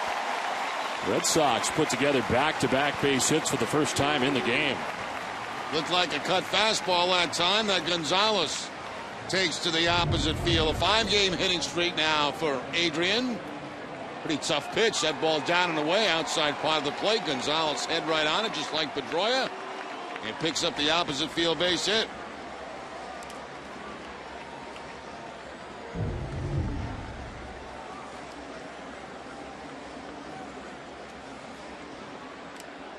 One out, 2 on, and Cody Ross coming up.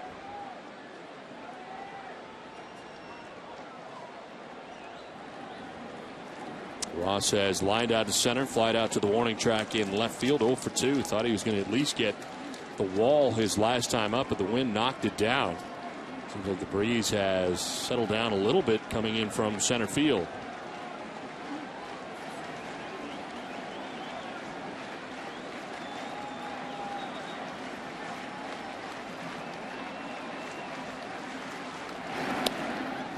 Outside, ball 1. Cody last night with not 1 but 2 3-run home runs.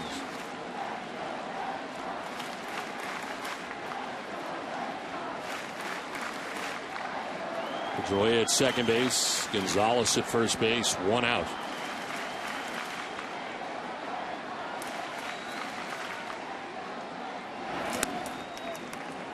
Brzezinski tried to bring it back to the corner. It's 2-0. Has not had to pitch much from the stretch tonight. He is right now. He's given up back-to-back base hits. Cooper wanted to know where that was.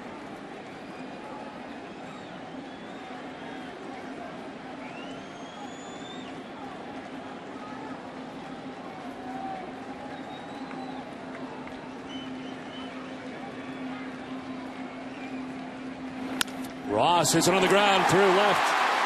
Around from second and stopped at third as Pedroia bobbled by Viciedo. But he was going to be too shallow to try and score Pedroia, especially with one out. Yeah, he had to be stopped because he was not even at third base yet when Viciado was charged the ball and got a glove on it. Then the ball got by him, and by then it's too late to send Pedroia. Watch where Pedroia is right there, not even at third base, when it hits leather. So you have to put him up, the hands up to hold him in there. So Red Sox have the bases loaded. This has changed very quickly here. All of a sudden, 3 straight hits for the Red Sox. Pedroia, Gonzalez, and Ross. Bases loaded, 1 out, and Don Cooper, the pitching coach, coming out here to talk to Quintana.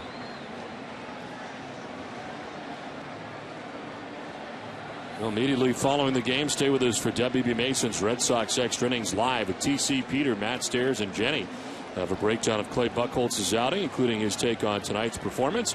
Plus, catch Bobby Valentine's thoughts on the series finale from Fenway Park's interview room. It's all coming up right after the game on WB Mason Red Sox Extra Innings Live. Nate Jones, a right-hander, up for the White Sox in the pen. First action we've seen tonight. As the Red Sox have him loaded with 1 down. Pedroia is at third, Gonzalez at second, Ross at first, and Will Middlebrook standing in. Will is 0 for 2. He's grounded back to the mound and grounded out to second base. Time called.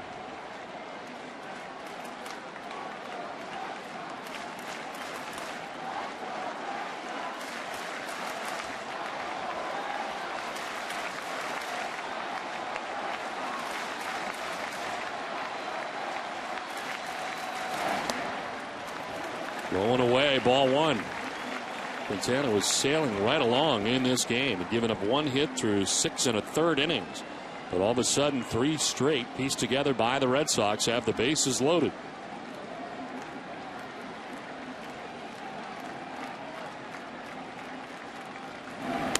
Middlebrooks takes the strike, and it's 1-1.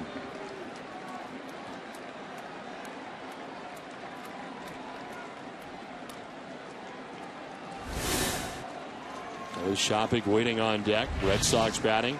Home half of the 7th inning. Middlebrooks fouls it back, and it's 1-2. He had a good pitch there. It was a slider that time that stayed up in the zone, and Middlebrooks fouls it back.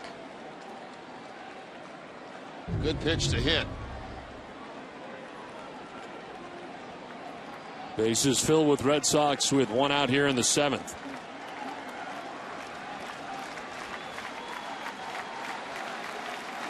Middlebrooks fouls off another. Fastball at 90 miles an hour.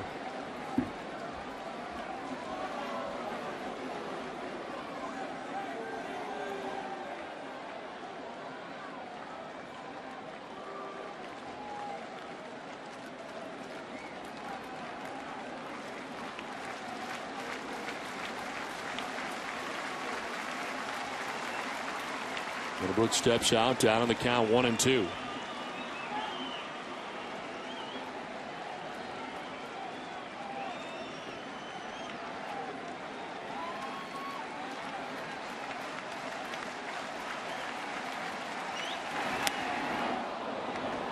Able to hold up on a pitch inside, 2-2.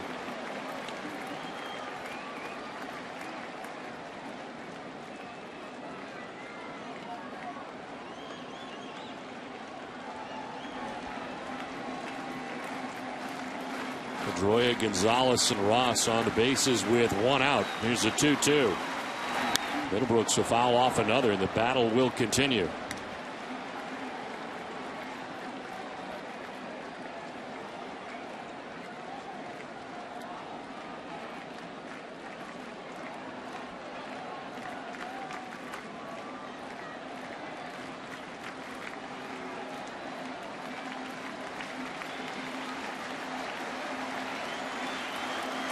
Quintana with a 2-2 pitch. Middlebrooks takes ball 3, and it's full. Pretty good pitch by Quintana, just missing the inside corner. This has been a real good battle here between Quintana and Middlebrooks. 8th pitch of the at-bat will bring a rise out of Fenway Park. Looking for something to cheer about.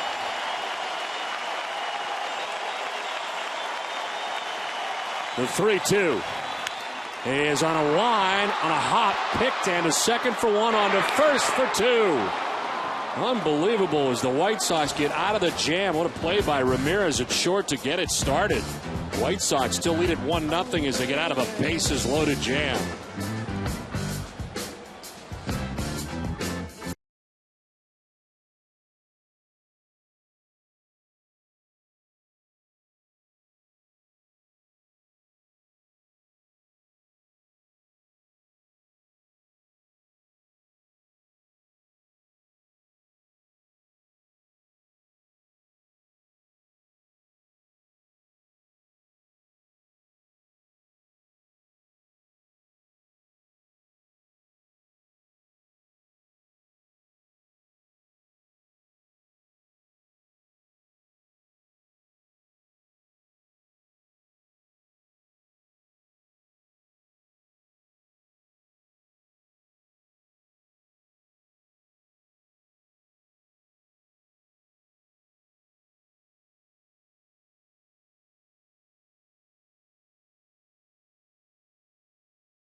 By Eastern Bank. At Eastern Bank, we're made of free checking. It's got nothing to hide, which means no fees or any other types of curveballs.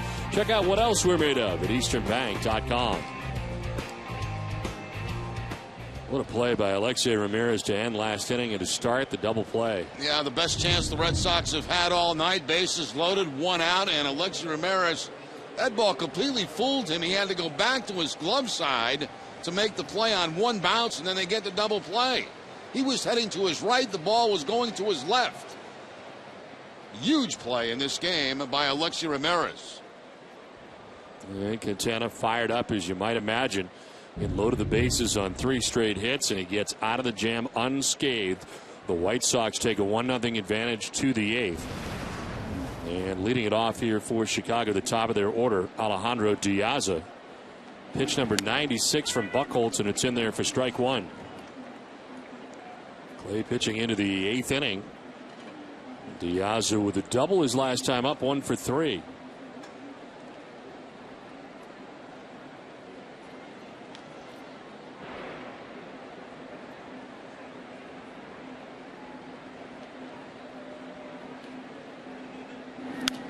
There's a flare foul off to the left, and it's 0-2. Left-handed and right-handed action for the Red Sox as Franklin Morales and Vicente Padilla both warming in the pen. First action we've seen tonight behind Clay Buchholz, who's pitched very well. Just the 1 run, and he's at 97 pitches, shy of his average and well shy of his 125 pitches thrown. That was in his 9-inning complete game against Baltimore back on the 7th of June.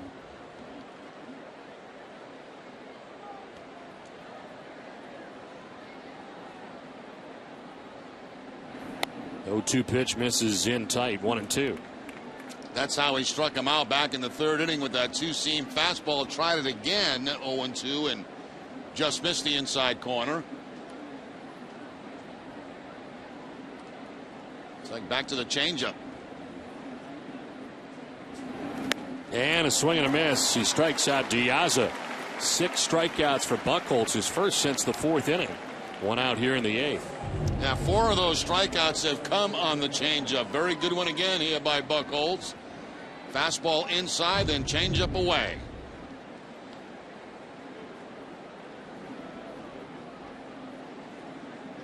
One out in the 8th, and Alexei Ramirez 1 for 3, a single in the first inning. Sets in a ground out and a fly out.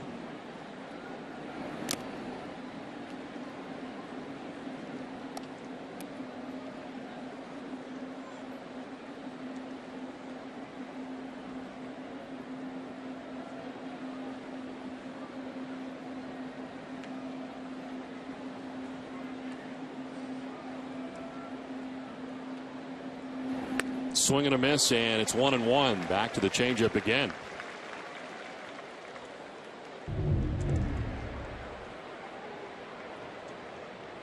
And Ramirez completely fooled.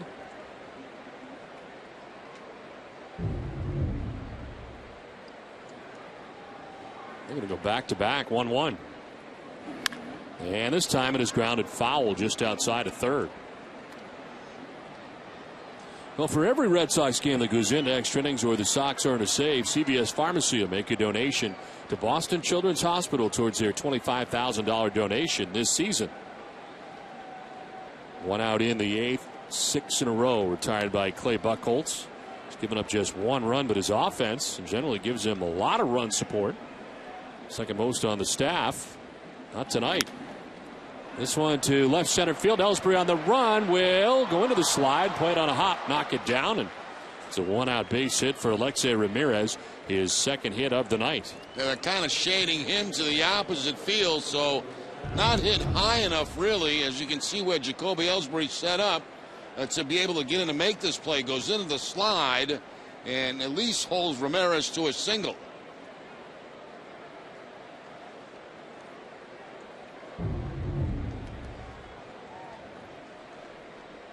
One out, one on. And here's Adam Dunn. Dunn struck out in the first inning, walked and scored in the 4th, and grounded out to second in the 6th inning. Broken bat, little bloop out to Aviles in behind second, and he tried the old drop it and then turn it into a double play, but not buying it is Mike Everett, second base umpire, 2 down. Hey, might as well give it a shot, right? I guess so. Wasn't believable, though, I don't think. No, it was not. Aviles just dropping the ball and trying to get a double play, but you cannot do that.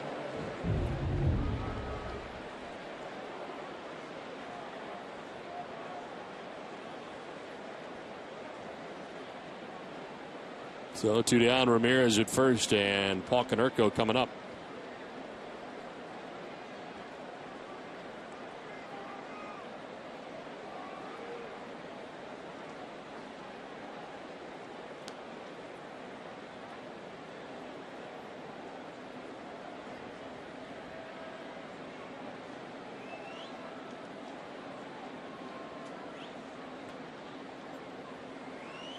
Konerko's got a 2-hit night going after striking out in the first. He singled in the 4th, and again in the 6th inning as he takes strike 1.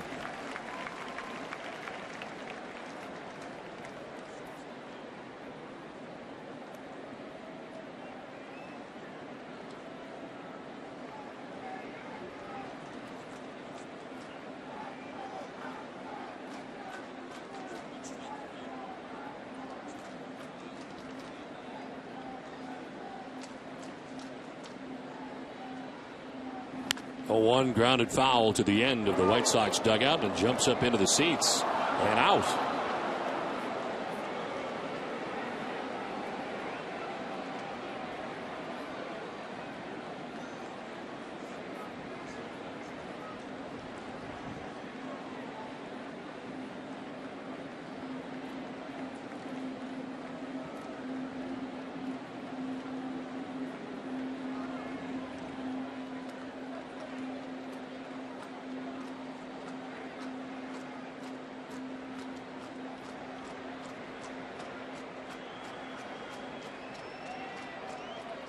Runner goes at first. Konerko, it's a ground ball to short. Aviles has got it. His throw to first is in plenty of time, and it ends the top of the 8th. We played 7.5, 1-0 Chicago. You can't touch this.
by Safeco Insurance. Tomorrow, the Red Sox begin a 3-game series with the Toronto Blue Jays. Boston will send Josh Beckett to the hill in search of his 6th win of the year. Last time out against Tampa Bay, he allowed 3 first-inning runs, but none after that. He pitched a total of 6 innings, striking out 7. Our live coverage begins at 5:30 with Friday Night Fenway. Well, we head to the bottom of the 8th inning at Fenway Park. It is 1-0. It's been a incredibly well-pitched ball game tonight between Clay Buchholz and Jose Quintana. Quintana finally giving up 3 hits in the 7th inning after giving up only 1 hit through the first 6 1/3, but even then got out of it on the 6-4-3 twin killing to end the inning. Shopik leads it off and takes strike 1.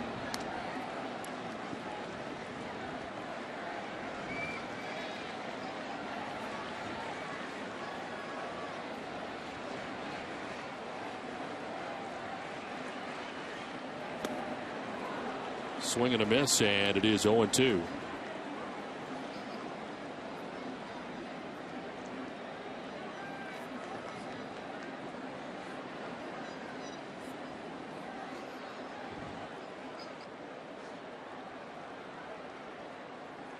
Alfredo Aceves starting to warm in the pen.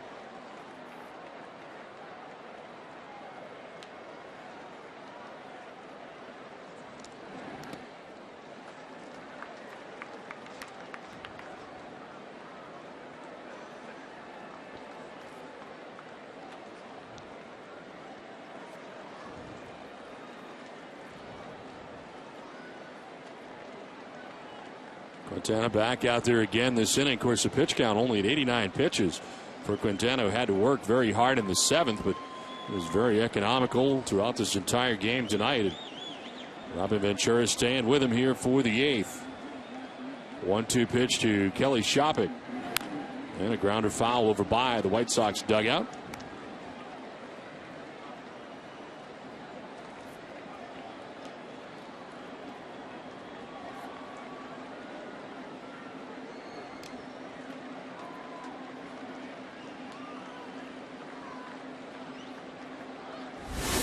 Avila's waiting on deck.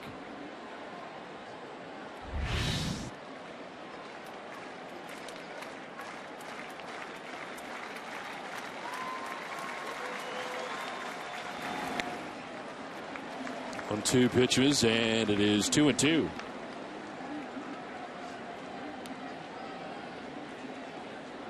Shopik could be followed by Avilas and Siriaco here in the bottom of the 8th inning, bottom 3rd of the Red Sox order.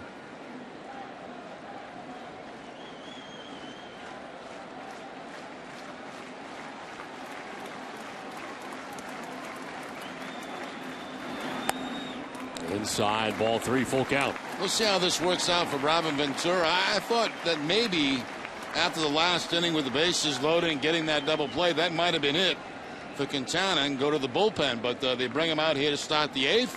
We'll see how it works out. Don Cooper back on the phone to the pen. Did have action last inning. 3-2 pitch again. And it's fouled off to the right. Shopik spoils a tough pitch there. That ball on the outside part of the plate. Fouls it off. Too close to take. The 8th pitch of the at-bat is coming up here for Kelly Shopik.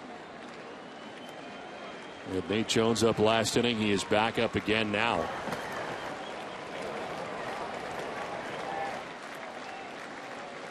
(3-2).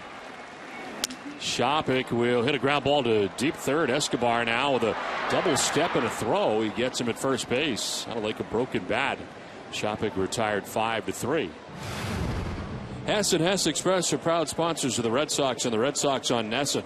During the 2012 season, Hess and Hess Express will donate $500 to the pediatric trauma program at Children's Hospital Boston for every Red Sox home run. Hess and Hess Express committed to helping the cause. 1 out in the 8th. Mike Avilas bats. He is 0 for 2. Flying out to center, grounding out to third. There is strike 1.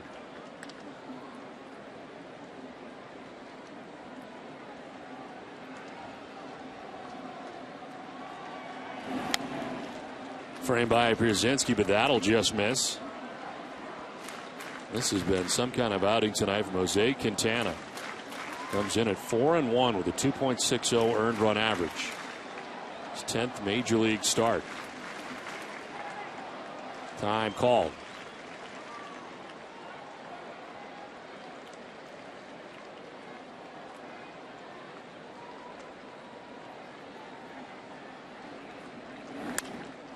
Little flare into right center field. It'll fall for Aviles.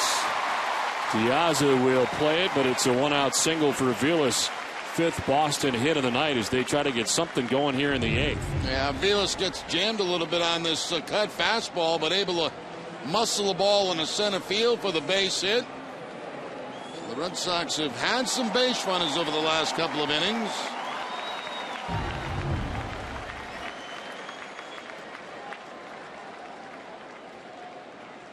One out, one on for Pedro Siriaco. Tripled in the 3rd inning. The only Red Sox hit through the first 6 1/3 came from Siriaco. Now the Red Sox have 5 in the game as they bat with 1 out in the 8th.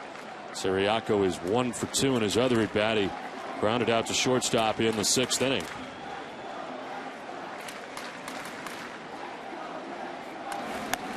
Ball 1.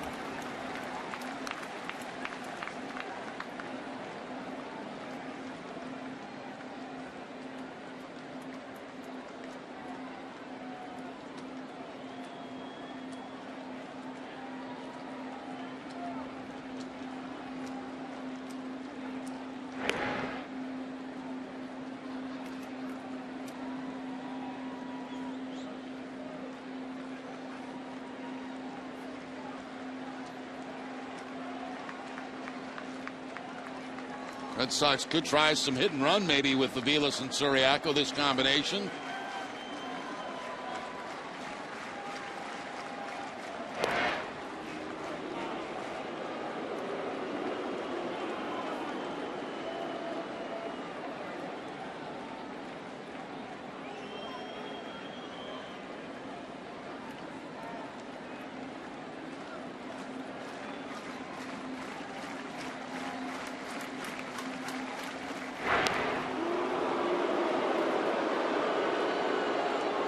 Almost like they're throwing to first base to get some extra time for the bullpen members to get ready.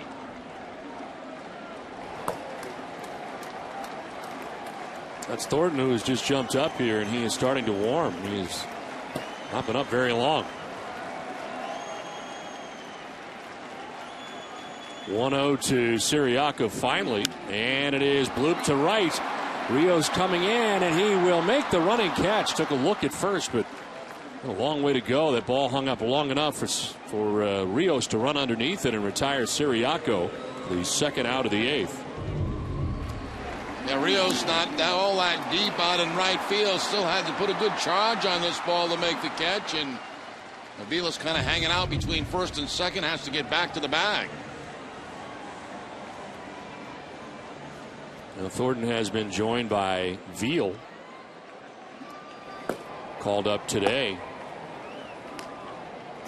Menendez sent down, the starter that we saw last night, as the White Sox making changes before the ball game tonight. 2 outs, Aviles at first base. Ellsbury the batter. And Jacoby takes ball 1. Ellsbury 0 for 3 tonight. He is lined out to right, struck out swinging, and grounded out to first base.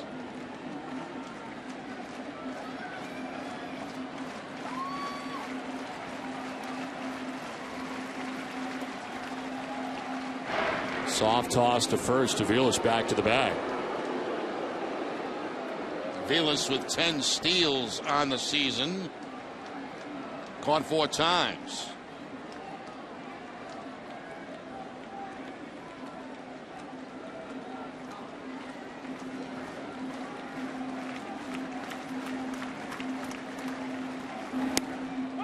In there for a strike, and it's 1-1. Up over 100 pitches now is Quintana.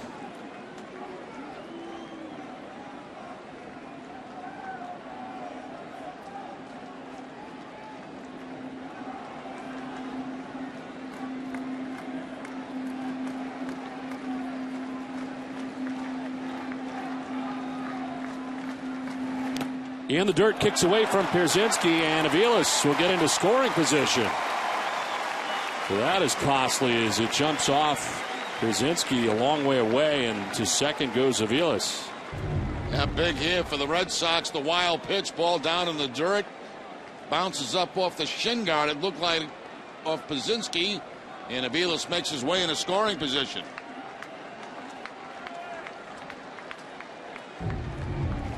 So another opportunity here for the Red Sox. They left 2 in scoring position as it turned out in the 7th inning.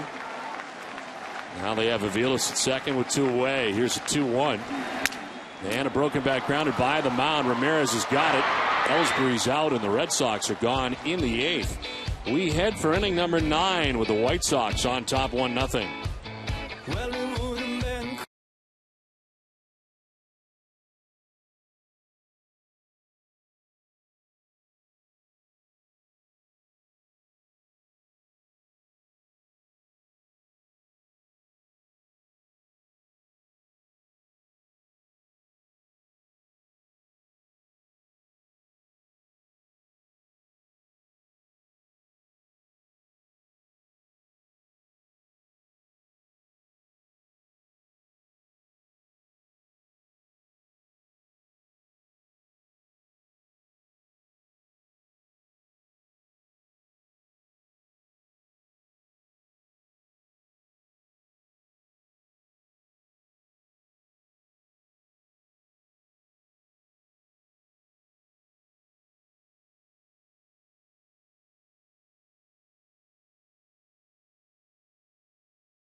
The only run of this game, a sacrifice fly off the bat of Alex Rios back in the 4th inning, scores Adam Dunn from third base. Dunn had been walked by Clay Buchholz. He scores as Clay Buchholz pitches great here tonight for the Red Sox. 8 innings, 6 hits, and 1 run. He would strike out 6 before leaving here for the 9th inning. And the biggest chance of the game, Red Sox at the base is loaded with 1 out. Middlebrooks ends up grounding into a double play started by Alexei Ramirez. A great double play, and Quintana, who has pitched marvelously, 8 shutout innings in this game tonight for the White Sox. And what a pitching matchup this has been so far. But we get into the bullpen here, as this call to the bullpen is brought to you by New England Ford dealers. And out of the pen is Alfredo Aceves, the closer. Coming in, trying to keep this a 1-run deficit for the Red Sox. 45th appearance, 0-6 with a 4.05 earned run average. In save opportunities, he is 20 out of 24.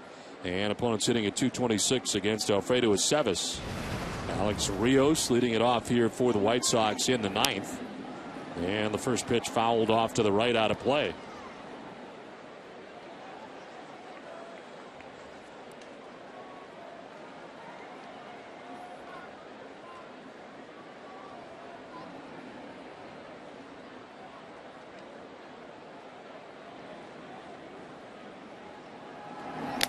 Swinging a foul tip, and it's 0-2. Kind of a different windup used here by Aceves in those first 2 pitches as he comes way over his head, pauses, and then delivers the pitch to home plate.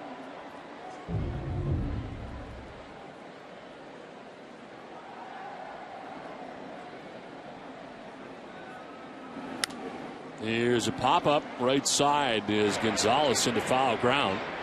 Makes the catch for the first out of the 9th inning. Why would he change at this point of the season? I have no idea, but it was effective for the first batter. This is game 93 of the year, and a new look from Alfredo Aceves. Never know what the ace is going to do. One down in the ninth. A.J. Pierzynski with a single back in the second inning. Struck out in the fourth, fouled out in the sixth inning. White Sox with 6 hits in the game and a run as this one is fouled off Shopik. Double-barreled action in the pen. Matt Thornton, the left-hander, and the closer for the White Sox, Addison Reed, who has a save in this series.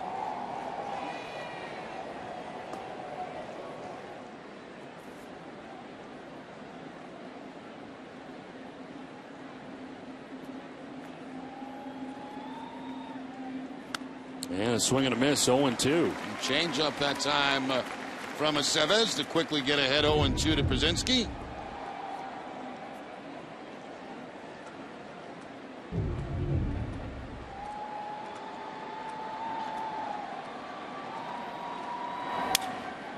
Broken back grounder over by the White Sox dugout. Well, the Liverpool Football Club is here at Fenway Park tonight, enjoying the game. They'll be playing at the Rogers Center north of the border in Toronto on July 21st, and then playing here at Fenway Park against AS Roma on the 25th of July. But they are taking in the game here tonight at Fenway.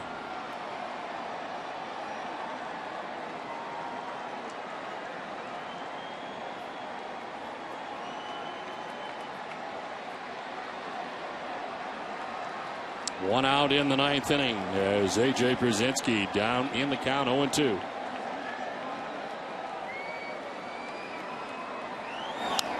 Another foul as he stays alive. 97 on the fastball from Aceves. The Red Sox in the bottom of the ninth inning have the right people coming up. Carl Crawford to lead it off. Dustin Pedroia, Adrian Gonzalez. Anybody gets on, Cody Ross will have a chance. 0-2 is grounded back to Aceves. He will toss to first for the out. 2 down in the ninth. Right back on a big hop to Aceves. And will run it halfway to first base before making that overhand flip to pick up the second out of the inning. 2 down for Diane Viciedo. 0-for-3 in the game. He has reached twice on fielder's choices. Grounded out to shortstop in the seventh.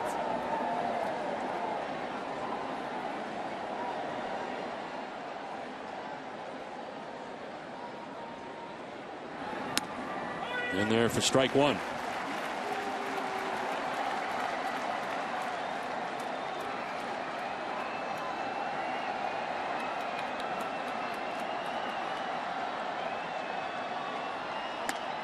Oh, 2.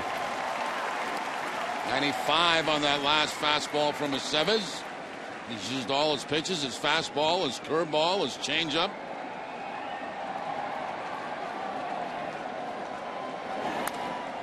Staying alive, Viciedo protecting the plate. Down 0-2, fouls that off. 11 pitches, 11 strikes from Alfredo Aceves.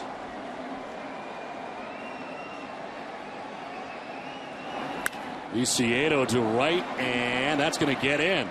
Over is Cody Ross to cut it off. Viciedo is aboard with a 2-out base hit, his first hit of the night. And picks it up on a curveball from Aceves. See the spin on it, stays out over the plate, and the inside-out swing by Viciedo to pick up that base hit with 2 outs.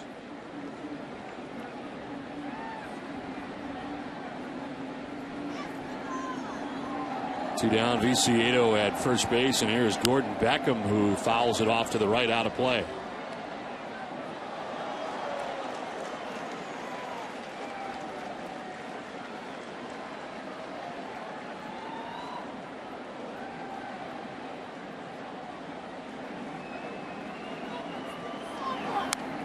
Another foul, 0-2. Another fastball, 2 at 95.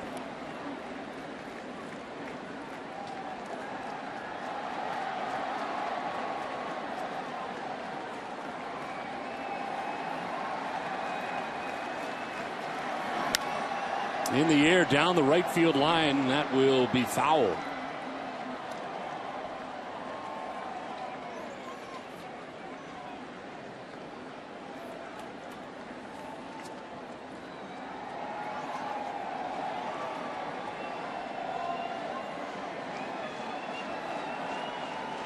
Still 15 pitches for Sevison, 15 strikes. His 0-2 pitch to Gordon Beckham. That's another foul. Still 0-2.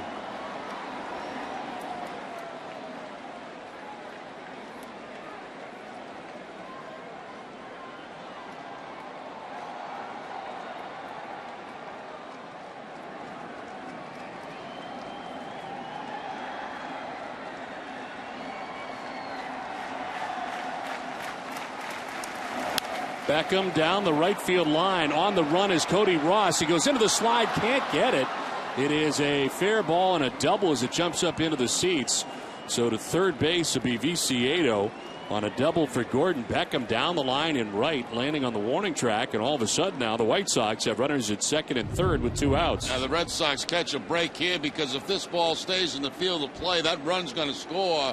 Runner's going to score from first base. So they get a break by that ball bouncing into the stands.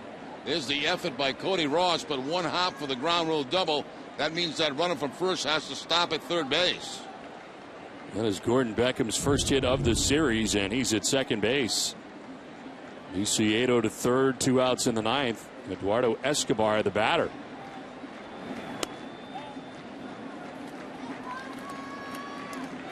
I'm surprised that they're letting Escobar bat here in this instance. Comes in hitting a 205, 0 for 3 in the game. They do have Youkilis on the bench, even though it is the righty-righty matchup. As this one fouled back.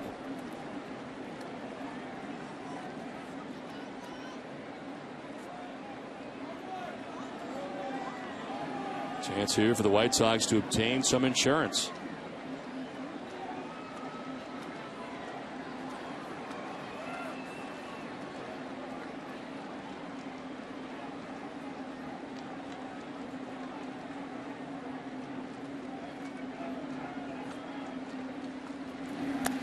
In the dirt, and it is 2-1. White Sox have a bench of Danks, who we saw last night, the backup catcher Flowers, Orlando Hudson, and Kevin Youkilis. But sticking with Escobar here is Robin Ventura. Ground ball right side. Pedroia's got it. He fires to first for the out that ends the inning. The Red Sox have the right people coming up. Carl Crawford will lead it off.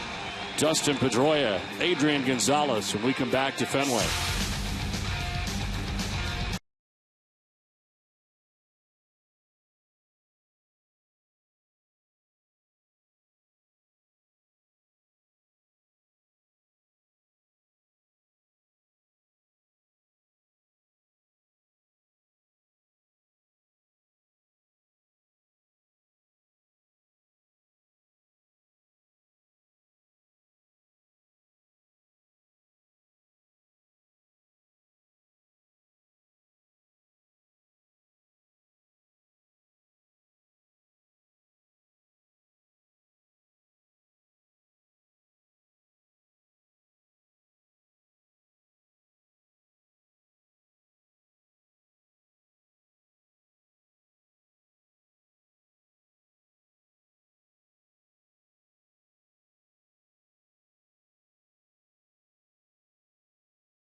NESN is brought to you by Southwest Airlines, by Toyota's official website for deals by Toyota.com, Sullivan Tire, and by the Experience Buick New England Sweepstakes. Now it's on to the 9th inning from Fenway Park, and it's strike one to Carl Crawford to begin things here in the 9th inning. Matt Thornton coming in here for the White Sox after 8 innings from Jose Quintana.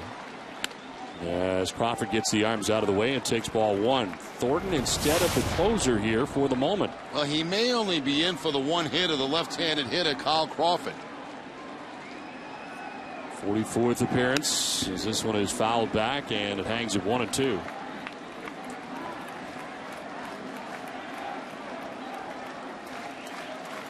What a night for Quintana. 8 shutout innings, giving up 5 hits. Didn't walk anybody, struck out 2, and threw 6 1/3 and given up only 1 hit. Crawford will get it into right field. A base hit to begin things in the 9th. Lead runner on for the Red Sox. And the lead runner with great speed. So they bring lefty in to face Crawford. He picks up the base hit. Ventura now probably looks like he may go get his closer.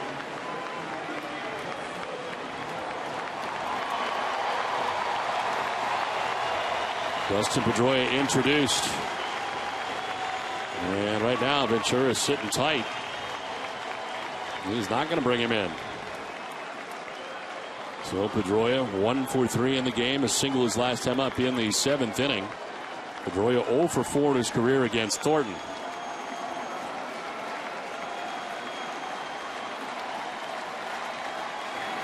Ball one.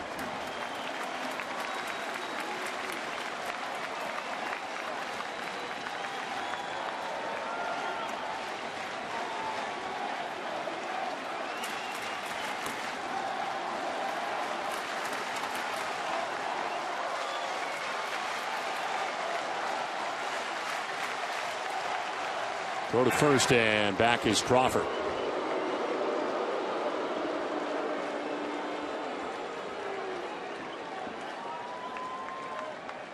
Pedroia in his return to the Red Sox lineup tonight, coming off the DL.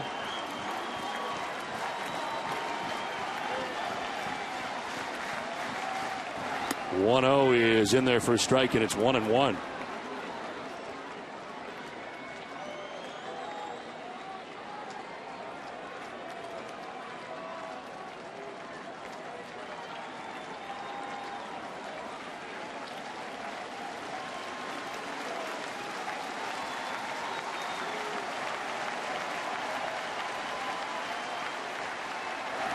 Pedroia fouls it off, down 1-2. No attempt yet from Crawford to take off at first base. That may be another reason they left Thornton in there, the left-hander, because it is more difficult to get a jump at first base against the lefty for Carl Crawford. Plus, you get the left-hander Gonzalez on deck.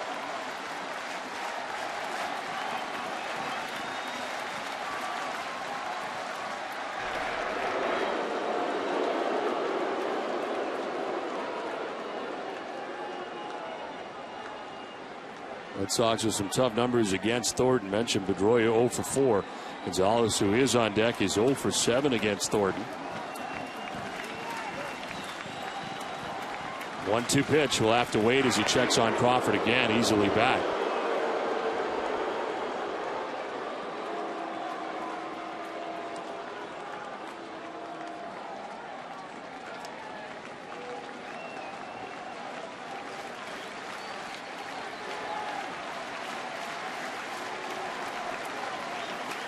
The 1-2 pitch. Pedroia grounds it to third base. Escobar will go to second for one. A terrible throw on to first, not in time. So one hopped it to second base, and having to hang in there was Beckham, and he got hit pretty hard as he at second base. Coming in hard was Crawford. Yeah, that was a great play at second base by Beckham, because it was a terrible throw, as you mentioned. It bounces to second. He's able to pick it and then take the brunt of the hit from Crawford as he tries to turn over the double play. But that's a big pick at second base. I mean, if he doesn't catch that ball, Red Sox have 2 on and nobody out.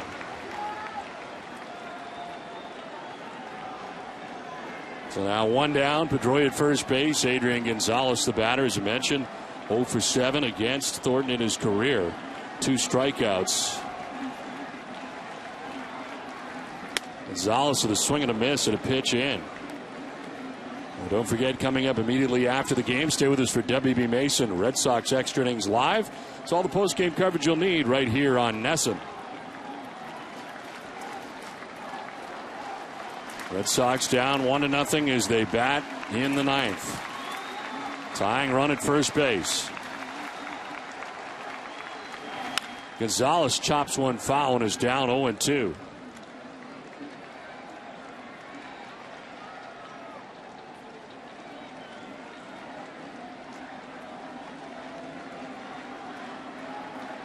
Cody Ross waiting on deck.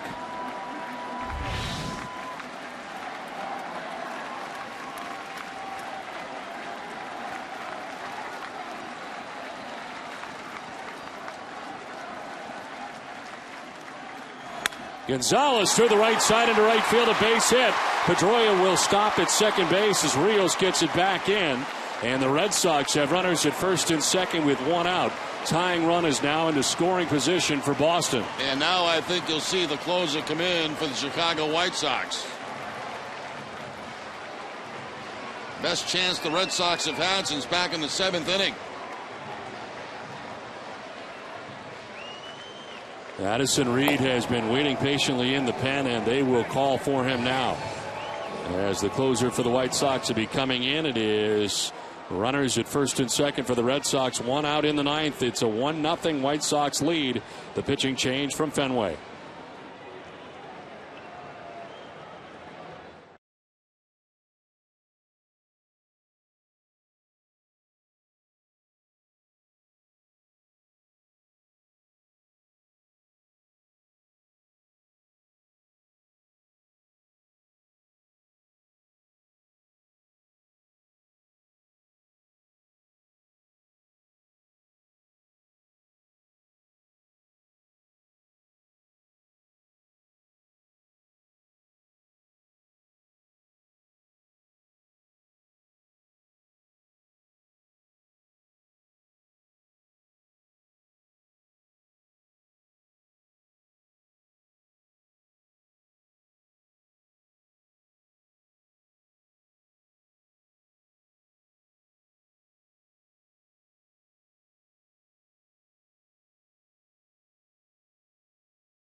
Lead, but the Red Sox are threatening here in the bottom of the 9th inning. They have 2 men on with 1 out. Closer in for the White Sox, Addison Reed. His 38th appearance, 2-1 with a 3.97 earned run average. He is 15 out of 17.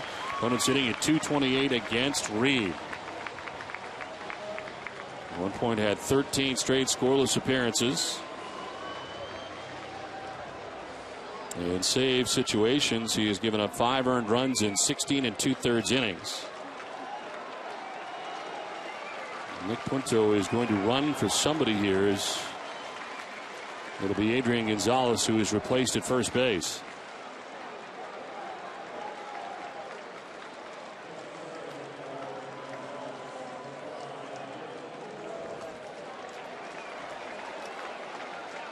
Representing the winning run at first with 1 out here in the 9th inning. Well, Cody Ross, who had 2 3-run home runs last night, steps to the plate here against the White Sox closer Addison Reed. The runners on are the responsibility of Matt Thornton, who departs after a third of an inning.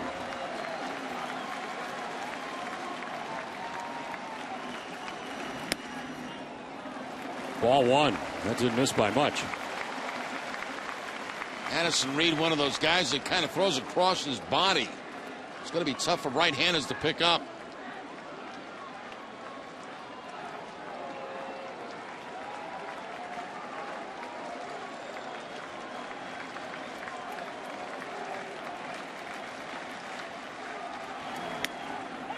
That's a strike over the inside corner, and evens at 1-1. Back to the inside corner to pick up the strike. Both pitches pretty close, but it is 1-1.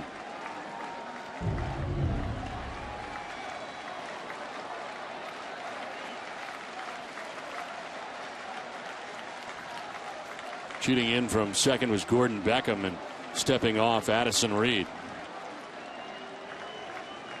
Cody Ross tonight 1 for 3, single to left in the 7th inning. It's one of 7 Red Sox hits in the game.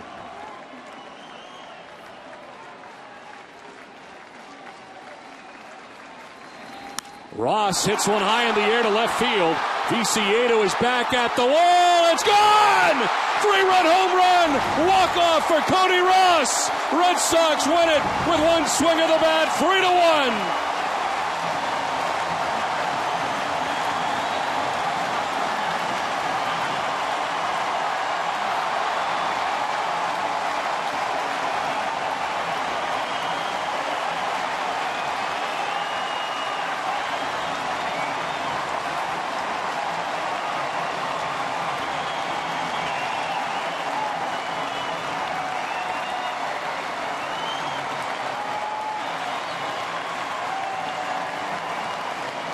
Once again, Cody Ross gets an inside fastball, and once again, he delivers with another big home run. Watch the location of this fastball inside. Ross able to bring his hands inside the baseball and deliver enough power to get it into the monster seat for the walk-off win. What a great win for the Red Sox.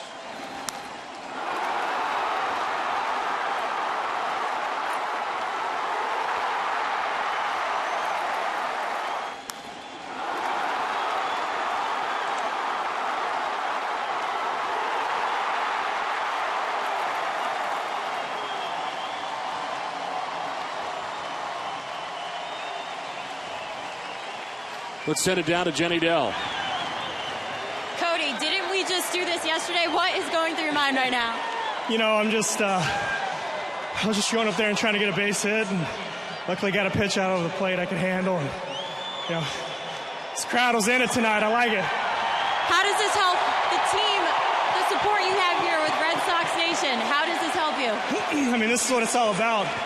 You know, you get down and, you know, the pitchers were outstanding tonight. You know, keep us in the game and, you know, gave us a chance in the 9th. They call Nick Punto the Shredder. Did he get you here? He got me. You guys met the Shredder tonight. Go celebrate with your team. Great job. Thanks, Shane. All right, Jody. Back here at Fenway Park, it is now 3-1. The Red Sox win it. The final. We'll be back to wrap it up after this.